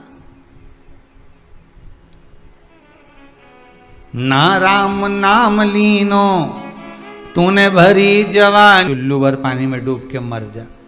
अब इतने बड़े शरीर को तो कुआं भर के पानी चाहिए जब मरे, या कहीं की नदी भरी हो तब मरे। इतना भी पानी नदी में हो तो भी नहीं मरे, इतना बड़ा मनुष्य कहीं मरे। तो इनने तो कह दिया कि तू डूब के मर जा रे चुल्लू भर पानी में। तो बहुत घंटों तक विचार करा, तब समझ में आया कि चुल्लू भर पानी में डूब के मरने का इसलिए बोला कि जो भगवान का भजन नहीं करता, जो कभी कथा सत्संग नहीं सुनता, जो कभी भगवान की भक्ति में नहीं रमता, अपने लिए जी जी के मर जाता है, वो अगला जन्म कीड़े का पाता है। और कीड़ा चुल्लू भर पानी में डूब के मर सकता, इसलिए कहा कि तू डूब के मर जा रे। अरे बोलो तो, जितने लोग आस्था पर कथा सुन रहे बोलो जरा, तो डूब के मर जा रे चुल्लू भर। अब इतना सा पानी में कीड़ा मर सकता है, जो भगवान की भक्ति से दूर है वो कीड़े के तुल्य है। जो भगवान के भजन से दूर है वो कीड़े के तुल्य है, कीड़े के तुल्य।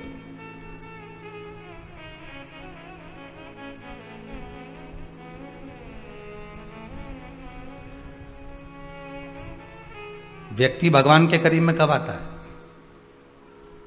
समय बताइए। व्यक्ति भगवान के करीब में कब आता है, जब सारी दुनिया से ठोकर खा लेता है। ये संपूर्ण संसार में जितने नजर आ रहे हैं आपको अपने दिखते हैं, पर शिव पुराण कहती है ये सब पूर्व के कर्म के हिस्सेदार, ये पूर्व के कर्म के हिस्सेदार।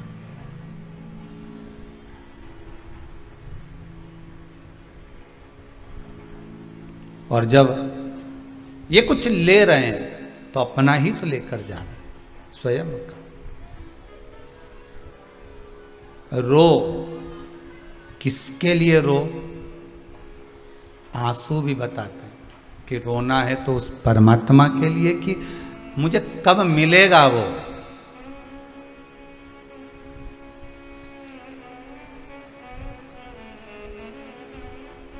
कब मिलेगा?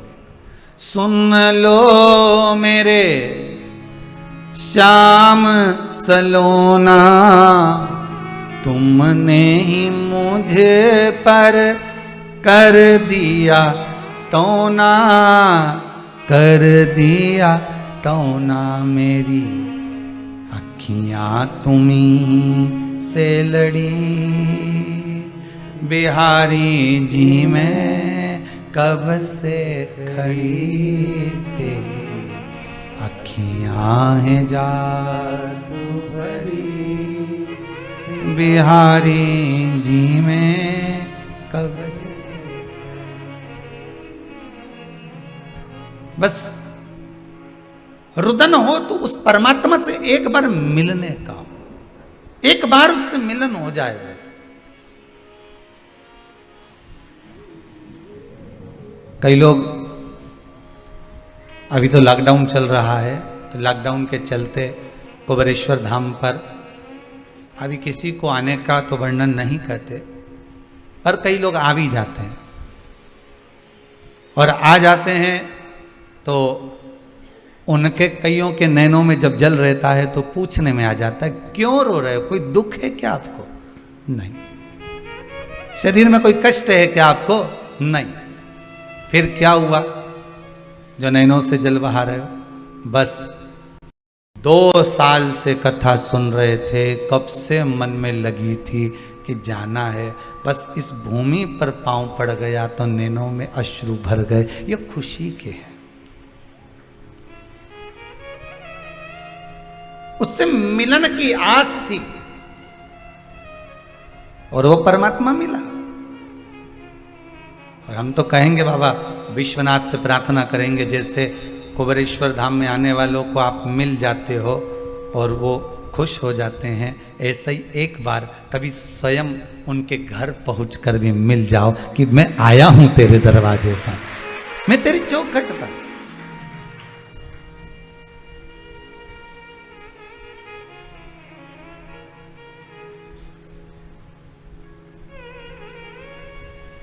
मैंने सारे सहारे छोड़ दिए, बस तेरा सहारा काफी है। रुदन के अश्रु भी कहते हैं कि रोना भी किसके सामने, और रुदन हो भी तो कहां पर।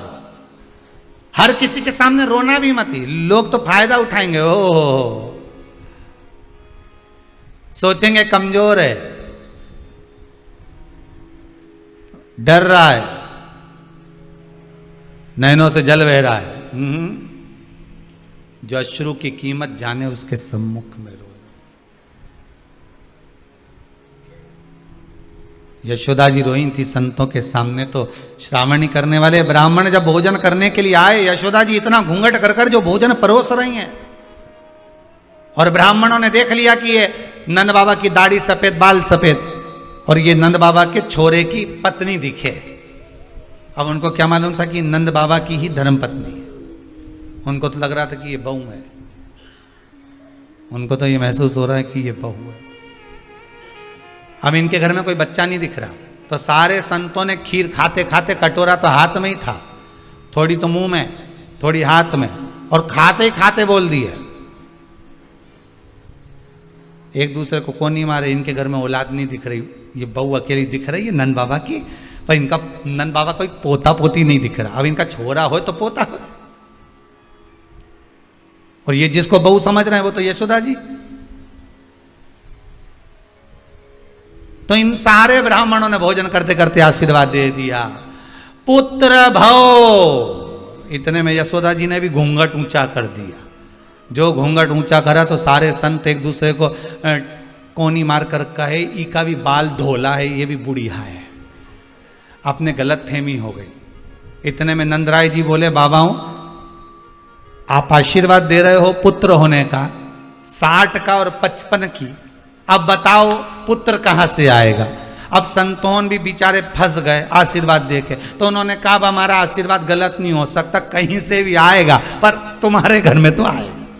अब कहीं से भी आया, पर इनके घर में आया। और संतों का आशीर्वाद कितना विचित्र होता है वो भी देख लीजिए। यशोदा जी के घर में हुई थी लड़की, पर कहा था पुत्र भव, तो आधी रात को चेंज भी हो गया।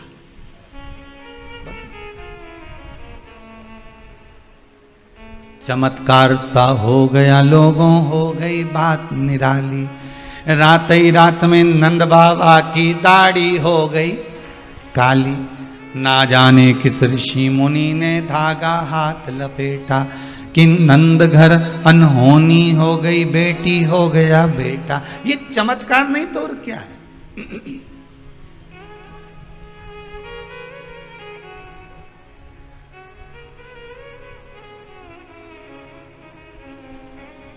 ये आनंद नहीं तो और क्या।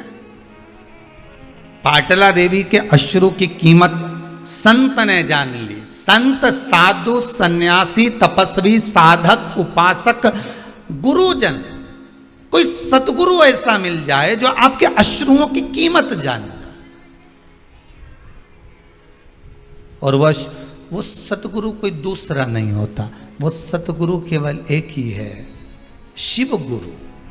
कौन सा गुरु है? जम के बोलो जरा, शिव गुरु।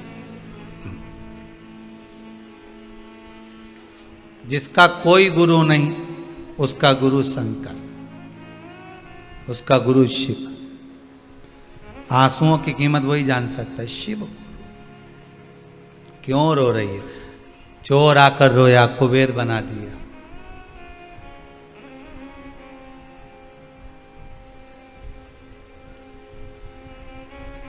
घोषमा की आंख में आंसू था, बेटा जीवित कर कर पहुंचा दिया। अश्रु देखिए, ब्राह्मण रोए दूषण नाम के राक्षस के लिए, महाकाल प्रकट हो गए। चंद्रदेव रोए अपनी काया के लिए, भगवान शिव प्रकट हो गए।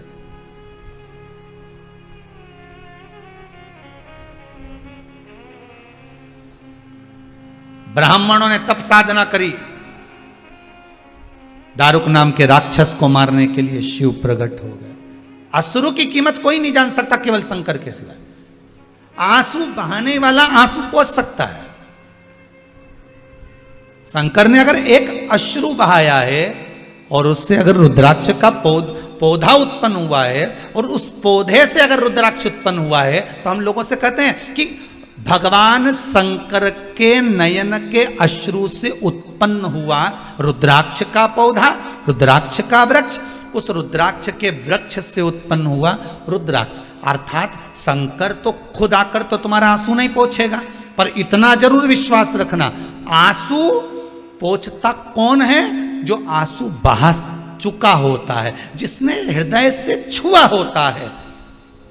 वो कहते हैं ना, दिल की गाथा दिल वाला ही जाने, हृदय की गाथा हृदय वाला ही जानता।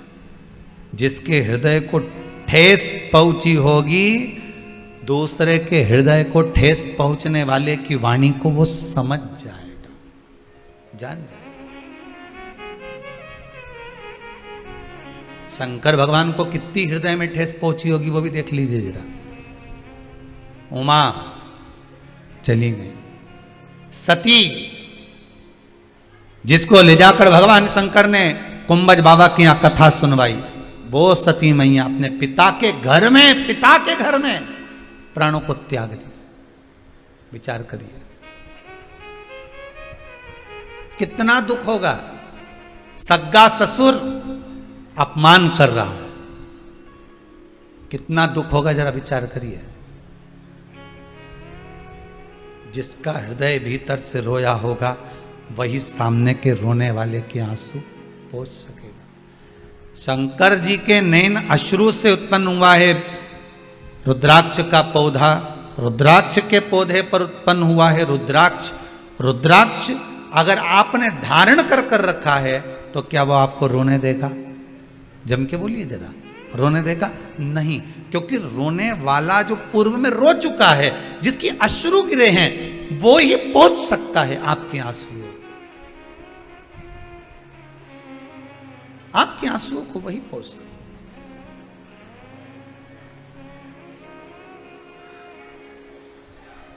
बस वही जान सकता। इसलिए कहा था, सब मतलब के यार हमने देख लिया। ये संसार सागर केवल एक हमारे जो पूर्व के कर्म के अनुसार हमें जितने लोग मिलते चले जाते हैं। आपके अगर भक्त मिले हैं, आपके अगर परिचित मिले हैं, आपके रिश्तेदार मिले हैं, आपके कुटुंबी मिले हैं, आपके परिवार वाले मिले हैं, आपके रिश्तेदार मिले हैं, आपके परिवार के जन मिले हैं, पुत्र पुत्री बेटा बहू आदि कादिक जितने भी मिले हैं, ये हमारे पूर्व के कर्म के अनुसार मिले। हम तो यहां तक भी कहेंगे कि अगर गुरु को शिष्य भी मिला है तो पूर्व के कर्म के अनुसार मिला। कोई चेला तो ऐसा होता है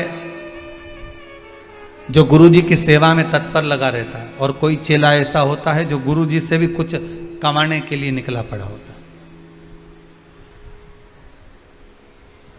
अगर गुरु को चेले भी मिले हैं ना, तो वो भी पूर्व के कर्म के अनुसार मिले,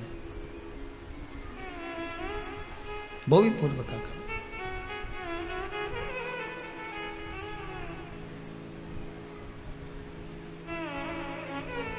रुद्राक्ष बहुत छोटा है, एक बड़ा मन का भी होता है, इतना बड़ा। और शिव पुराण कहती है मन का तो इतना बड़ा भी होता है, उससे भी छोटा, उससे भी छोटा, उससे भी छोटा, उससे भी छोटा। जितना रुद्राक्ष छोटा होता है उतना ज्यादा फल देता है। क्यों? क्योंकि छोटे रुद्राक्ष को सेवा की जरूरत नहीं पड़ती। बहुत ध्यान देना। अब अपनी भाषा से समझ लो उसको, अपने हृदय से समझो। छोटा बच्चा है, बहुत छोटा, उसको कुछ भी पहना दो। लड़के को भले तुमने लड़की का कपड़ा पहना दिया, कुछ बोलेगा नहीं, रोता रोता बोलता हो कि नहीं मैं तो नहीं पहनूंगा, इतना सा बच्चा बोले नहीं पहन, बोलेगा नहीं। थोड़ी देर आपने उसको दूध पिला दिया, कुछ खिला दिया, पटक दिया पलने के अंदर, पड़ा हुआ है, खेल रहा है, फिर उसको भूख लगेगी तभी रोएगा। जितना छोटा होता, छोटे बच्चे को इतनी सेवा की जरूरत नहीं पड़ती, जब वो बड़ा होते चले जाता है और मां कहे ले ये चड्डा पहन, नहीं पहनूंगा, मेरे को जीन्स चाहिए। पहन रहा है कि नहीं पहन रहा? नहीं पहनू, फिर मैं देखो लेके नहीं जाऊंगी नाना के घर, मत जानना, मैं तो नहीं पहन, ले ये पहन ले, नहीं मैं। फिर बच्चा खुद अलमारी खोल लेता है, कपड़े निकाल लेता है, खुद पहनना चाहता है, फिर वो पहनता भी खुद के पसंद के। अब मम्मी भोजन करा रही, पहले तो दूध पिला देती थी, पड़ा रहता था, उसकी चॉइस भी नहीं थी, पूछती भी नहीं थी कि तू खाएगा कि पिएगा, बस दूध पिला दिया, पटक दिया। आज के ज़माने में ले मैंने रोटी बनाई है, मूंग की दाल बनाई है, गिलकी की सब्जी बनाई है, नहीं खाऊंगा। क्यों? मीन चाउमीन क्यों नहीं बनाई? अब मैं नहीं खाऊंगा, वो बगरा हुआ बना, बगरा हुआ बोलते हैं, बगरा बोलते हैं, हाँ जो भी बोलते हैं, भगर मगर क्या बोलते हैं, ये क्यों नहीं बनाया, फिर ये क्यों नहीं बनाया, फिर ये पिज़्ज़ा क्यों नहीं बनाया, तो ये वस्तु क्यों नहीं बनाई, वो वस्तु क्यों नहीं बनाई। अब उसकी चॉइस चालू हो गई।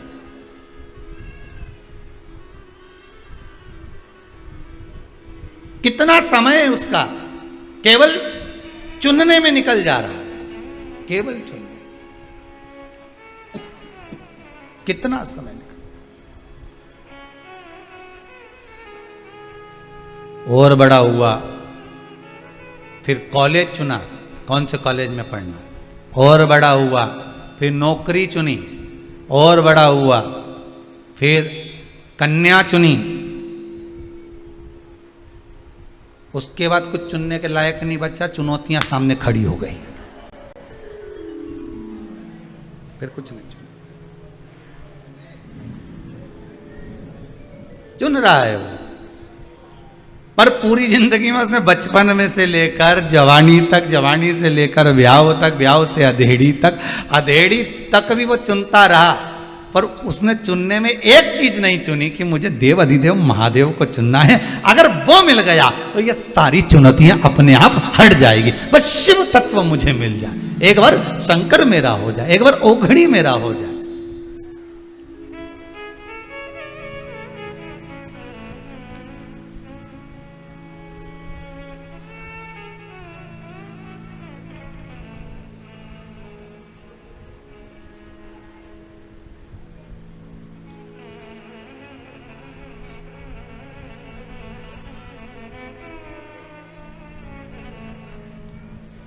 चुनौतियां खड़ी है सामने, पर शिव तत्व अगर हमारे पास में है, शंकर हमारे पास में, तो रुद्राक्ष जितना छोटे से छोटा होगा, जितना छोटा होगा, बच्चा जितना छोटा होगा, उसको उतनी सेवा की जरूरत कम पड़ेगी। बस ये है, छोटा होता है तो संभालना ज्यादा पड़ता है। बोलो सही है कि गलत है?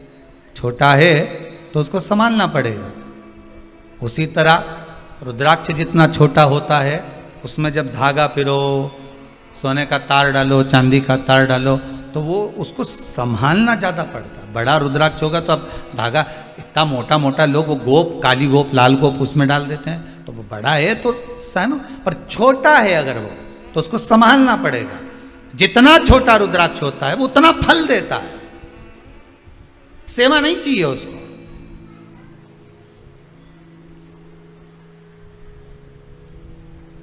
उसको सेवा की बहुत कम जरूरत पड़ती है। शिव पुराण कहती है जितना बड़ा रुद्राक्ष होता है, जितना बड़ा रुद्राक्ष होता है,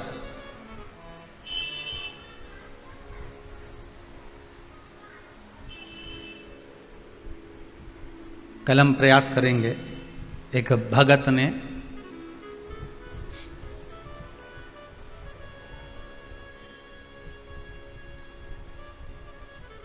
बेंगलोर से रुद्राक्ष भेजा है, कल अगर प्रयास रहेगा, बहुत बड़ा बनाकर भेजा।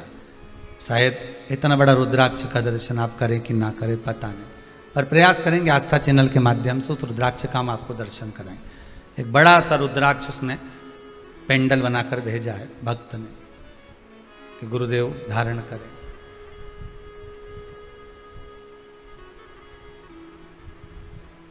कल दर्शन कराएंगे, प्रयास करेंगे। बहुत बड़ा रुद्राक्ष। अब उस रुद्राक्ष अगर बड़ा है तो उसको इतनी सेवा का जरूरत नहीं है, पर जो छोटे से छोटा है, बड़े को तो सेवा चाहिए, पर जितना छोटा होगा, जितना छोटा उतना सुख देगा। कितना सुंदर लिखा है, छोटे रुद्राक्ष की माला, छोटा जो रुद्राक्ष होता है उसकी माला कैंसर का जो मरीज होता है,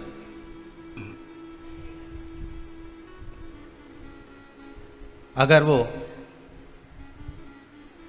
फर्स्ट स्टेज का कैंसर भी है, छोटे रुद्राक्ष अगर अच्छे हैं, 3 मुखी से लेकर 5 मुखी, 7 मुखी, 9 मुखी, 11 मुखी छोटा रुद्राक्ष मिल जाए, उसकी माला अगर पानी में डाल दी जाए और उस पानी को वो मन का ही डाल दो, उसी का पानी थोड़ा थोड़ा कैंसर के मरीज को सुबह दोपहर शाम श्री शिवाय नमस्तुभ्यम का जाप कर कर, पंचाक्षर ओम नमः शिवाय का जाप कर कर, शंकर शिव का नाम लेकर, महाकाल बाबा का नाम लेकर, विश्वेश्वर विश्वनाथ का नाम लेकर, केदारेश्वर का नाम लेकर, 12 ज्योतिर्लिंग का स्मरण कर कर अगर वो आचमन करना प्रारंभ कर दे तो कैंसर रोग में भी आराम मिलना प्रारंभ हो जाता।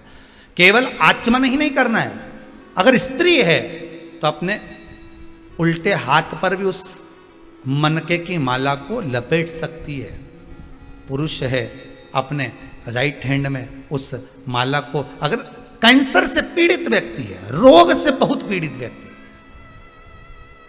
उसको बल मिलता है, उसको पावर मिलता है, उसको एक एनर्जी, उसको एक तेज मिलता है रोग से लड़ने का।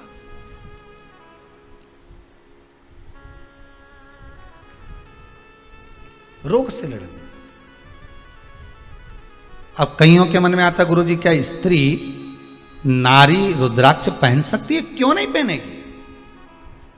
मेरी आद्य शक्ति जगदम्बा, मां गौरा, मां सती, मां उमा, मां कुष्मांडा, चंद्र घंटा स्कंदा, जितनी माताओं का दर्शन करोगे उनके गले में एक रुद्राक्ष की माला जरूर मिलेगी। अगर गले में नहीं मिली, हस्त कमल पर मिलेगी। हस्त कमल पर नहीं मिली तो कहीं ना कहीं उनके पास में उस रुद्राक्ष की महत्वता है।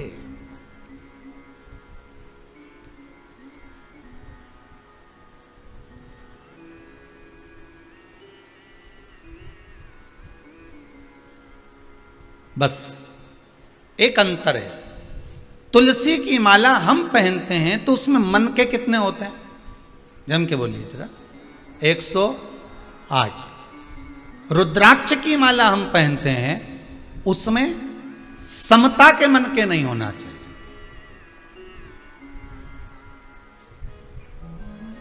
उसमें समता के मन के नहीं होना चाहिए, उसमें प्रयास रहे विषमता के मन के। क्यों? उसका क्या कारण है? रुद्राक्ष शिव महापुराण की कथा कहती है कि विषम परिस्थिति में विषमता के मन के उसको भेद देते हैं। ध्यान दीजिएगा। विषम परिस्थिति में व्यक्ति रुद्राक्ष कब पहनता है? व्यक्ति रुद्राक्ष की माला कब धारण करता है? व्यक्ति रुद्राक्ष कब पहनेगा? अरे बोलो तो, जब उसको कोई तकलीफ आती है, अब महाराज जी बताओ मेरे को तकलीफ है, क्या करूं? 7 मुखी रुद्राक्ष पहन ले, मेरा व्यापार नहीं चल रहा, 7 मुखी पहन ले, मेरे को ये शरीर में कष्ट हो रहा है, घुटने दुख रहे हैं, कमर दुख रही, 5 मुखी पहन ले, मेरे यहाँ संतान नहीं, 9 मुखी पहन ले, मेरे यहाँ ऐसा हो गया 11 मुखी पहन ले, ब्लड प्रेशर गड़बड़ हो गया 12 मुखी पहन ले। तो ये रुद्राक्ष कब व्यक्ति पहनता है? जब उसको कुछ कष्ट होता है, मतलब विषम परिस्थिति है उसकी विषम परिस्थिति है, तब वो रुद्राक्ष धारण कर रहा है। तो विषम परिस्थिति में विषमता के ही रुद्राक्ष उसका भेद कर देते, उसको भेद देते।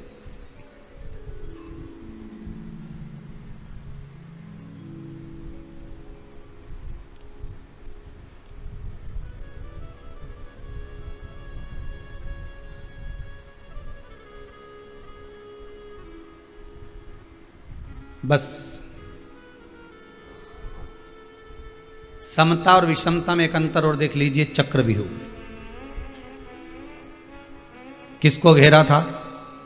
जम के बोलो। अभिमन्यु। कौन गया था अंदर? अभिमन्यु।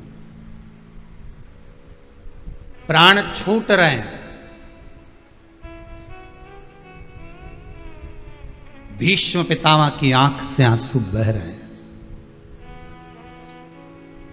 इशारे में पूछ लिया, तुझे ये चक्रव्यूह में घुसना किसने बताया था? कहा, जब मेरी माता के गर्भ में कष्ट हो रहा था, मेरी माता के उदर में कष्ट हो रहा था, ना मेरी माता को नींद आ रही थी, ना मुझे आ रही थी।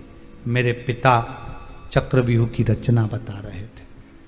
मतलब कष्ट में, विषमता में वो सीख गया था कि मुझे अंदर जाना है। पर बाद में समता का जब समय आया, मेरी माता को नींद आई। समता के समय तो विषमता में प्रवेश करना तो सीख गया, पर निकलना नहीं सीख पाया। अगर थोड़ी विषमता और रहती तो भेद कर कर बाहर आ जाता मैं।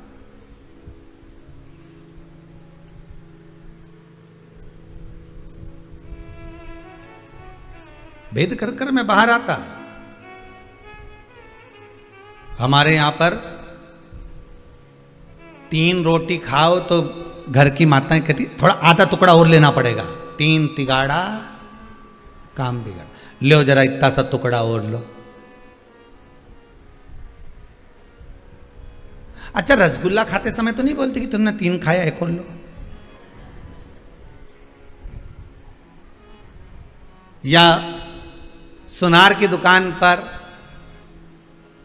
3 आइटम लिए हों और मां बोल दे कि नहीं 3 तिगाड़ा, या तो एक और दिलाओ, नहीं तो एक कम का तो बोलेगी नहीं, एक और दिलाओ। मतलब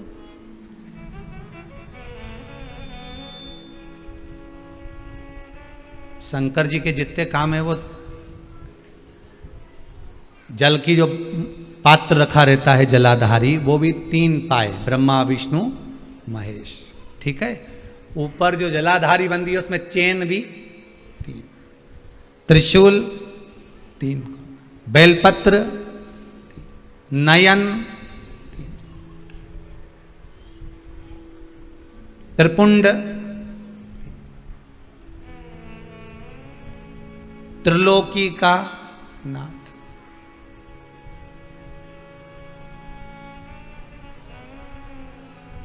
वो चला ही विषम था, उसको कोई मतलब नहीं।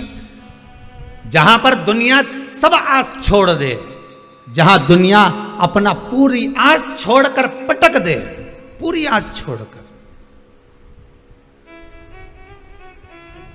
आज कोई एक माता जी आई थी, आप में से भी कुछ लोग शायद होंगे, कुछ लोग खड़े होंगे, तो वो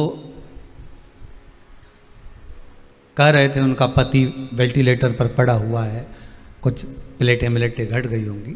तो डॉक्टर ने तो जवाब दे दिया था, मना करा था कि वही ठीक नहीं है। पर उनका विश्वास देखिए, उस व्यक्ति की पत्नी शिव महापुराण की कथा सुनती थी, आज ही का चरित्र है, और शायद कुछ विभाग में अच्छी पोस्ट पर उनका पद। पत्नी ने कहा, बस मैं हॉस्पिटल से मुझे एक बार जाना है कुबेरेश्वर धाम, फिर जो होगा देखा जाएगा। आप में से कोई खड़ा होगा तो उसको मालूम होगा कि वो शब्द थे उनके कि हम 1 किलोमीटर दूर ही रह गए थे और डॉक्टर ने फोन कर कर कहा कि अब अच्छे होने की आस बढ़ गई है। मतलब वो त्रिगुणाकार है, वो त्रिकालदर्शी है, वो त्रिलोकी का नाथ है, वो कैलाशी, वो अविनाशी है। विषम परिस्थिति में विषमता में रहने वाला ही काट सकता है, समता में नहीं। डनलप के गद्दे पे सोने वाले को कह दो कि रात्रि को तुम्हें चौकीदारी करना है, करेगा? अरे बोलो तो सही। पर कांटों पे सोने वालों को कह दो कि आओ यार नींद भी तो नहीं आ रही, जग लूंगा, कर लूंगा, ठीक है। विषम परिस्थिति में रह रहा था तो कर लूंगा।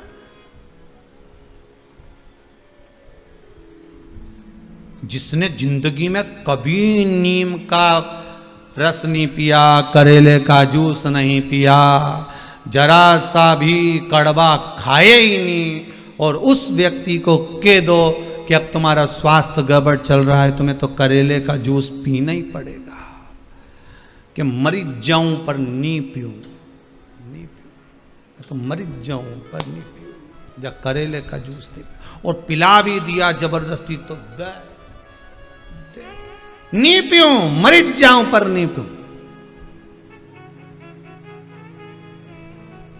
शिव पुराण की कथा कहती है। इसलिए ये जो समय चक्र है ना, ये मनुष्य का जो समय चक्र चलता है ना, ये दोनों चीज दिखाता है, सुख भी दिखाता है, दुख भी दिखाता है। सम परिस्थिति भी दिखाएगा तो विषम परिस्थिति भी दिखाएगा, वो विषमता भी दिखाएगा कि विषमता में हमें जीना कैसे है। पहले खूब रसगुल्ला खा लिया, पेड़ा खा लिया, बहन क्या गए थे राखी बनवाने के लिए तो 2-2 4-4 सोन पपड़ी भी खा गए। अब तो क्या शुगर हो गई, अब कुछ नमकीन हो तो दे दो। नमकीन तो है पर तला हुआ मत दो, ब्लड प्रेशर है, वो भी नहीं चाहिए। अब पहले तो खूब खाया, मतलब सुख का जो समय था, समता का जो समय था, उसमें भोग तो बहुत करा। अब विषम परिस्थिति आई है तो उसमें थोड़ा सा निर्वाह करना सीखो, मत खाओ थोड़ा सा मीठा।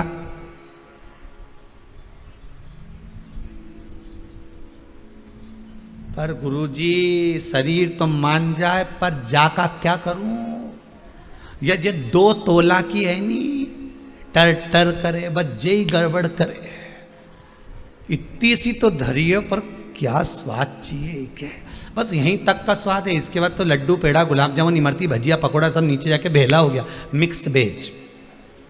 अंदर जाके तो सब है स्वाद कितनी देर का, बस ये जो 2 तोला की दिए नहीं, बस इसी 2 तोला का स्वाद है, बाकी का किसी चीज का स्वाद नहीं है, बस यहीं तक का।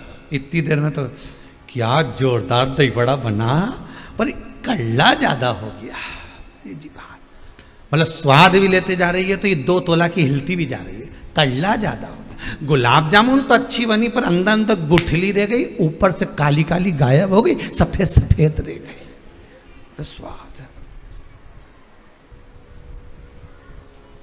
ये 2 तोला की बहुत गड़बड़ है। बोल मेरी जीवा हरि हरि, 10-10 भोजन पान करे और राम नाम में मरी मरी। बोल मेरी जीवा, अभी भी नहीं बोली हरि हरि कि मरी मरी, बोल मेरी जीवा हरि हरि। ये 2 तोला की गड़बड़ कर जाती है, बस ये जब हिलती है नहीं तो क्या कर जाए कोई भरोसा नहीं। सारे डिपार्टमेंट भगवान ने 2 दिया, हाथ 2 ने, पांव 2 ने, नेत्र 2, नासिका के छिद्र 2 ने, श्रवण शक्ति 2 ने, इसके 1 बनाया। भगवान के भी मालूम था ये गजब कर जाएगी ना, पूरे मोहल्ला में आग लगा जाएगी। 1 ही बनाओ बस, ज्यादा नहीं बनाना है, ये बहुत गड़बड़ करती है। भगवान ने बनाया तो बनाया, 3 जगह से बांध दिया, जीवान को कांच में उठाकर देखना नीचे से कसी हुई है, ज्यादा मत बोलना। तो भी बोली तो क्या 32 सैनिक लगा दो, 32 दांत लगा दिए, कि फिर भी बोले तो क्या फाटक लगा दो, होठ लगा दिए, तो भी चुप नहीं रहे। और बोलने का मौका आ जाए तो कह दे खाया बिना रह जाऊं, पर बोला बिना, फिर भी बोले।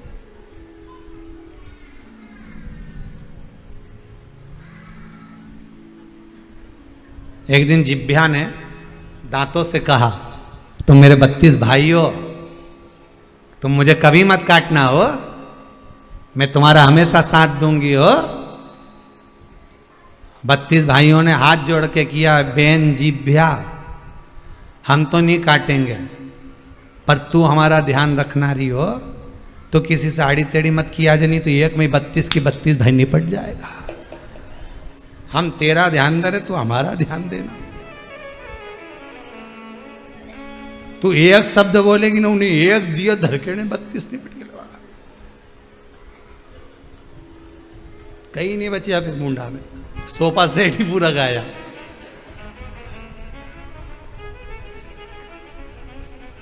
भगवान ने सागौन की चौखट दी और क्या साजड़ के लगा था, फिर हो गया है? तो क्या बचा। अब विषम परिस्थिति में विषमता के मन के ही आपको काम कर जाएंगे। शिव बन गए, विषमता के।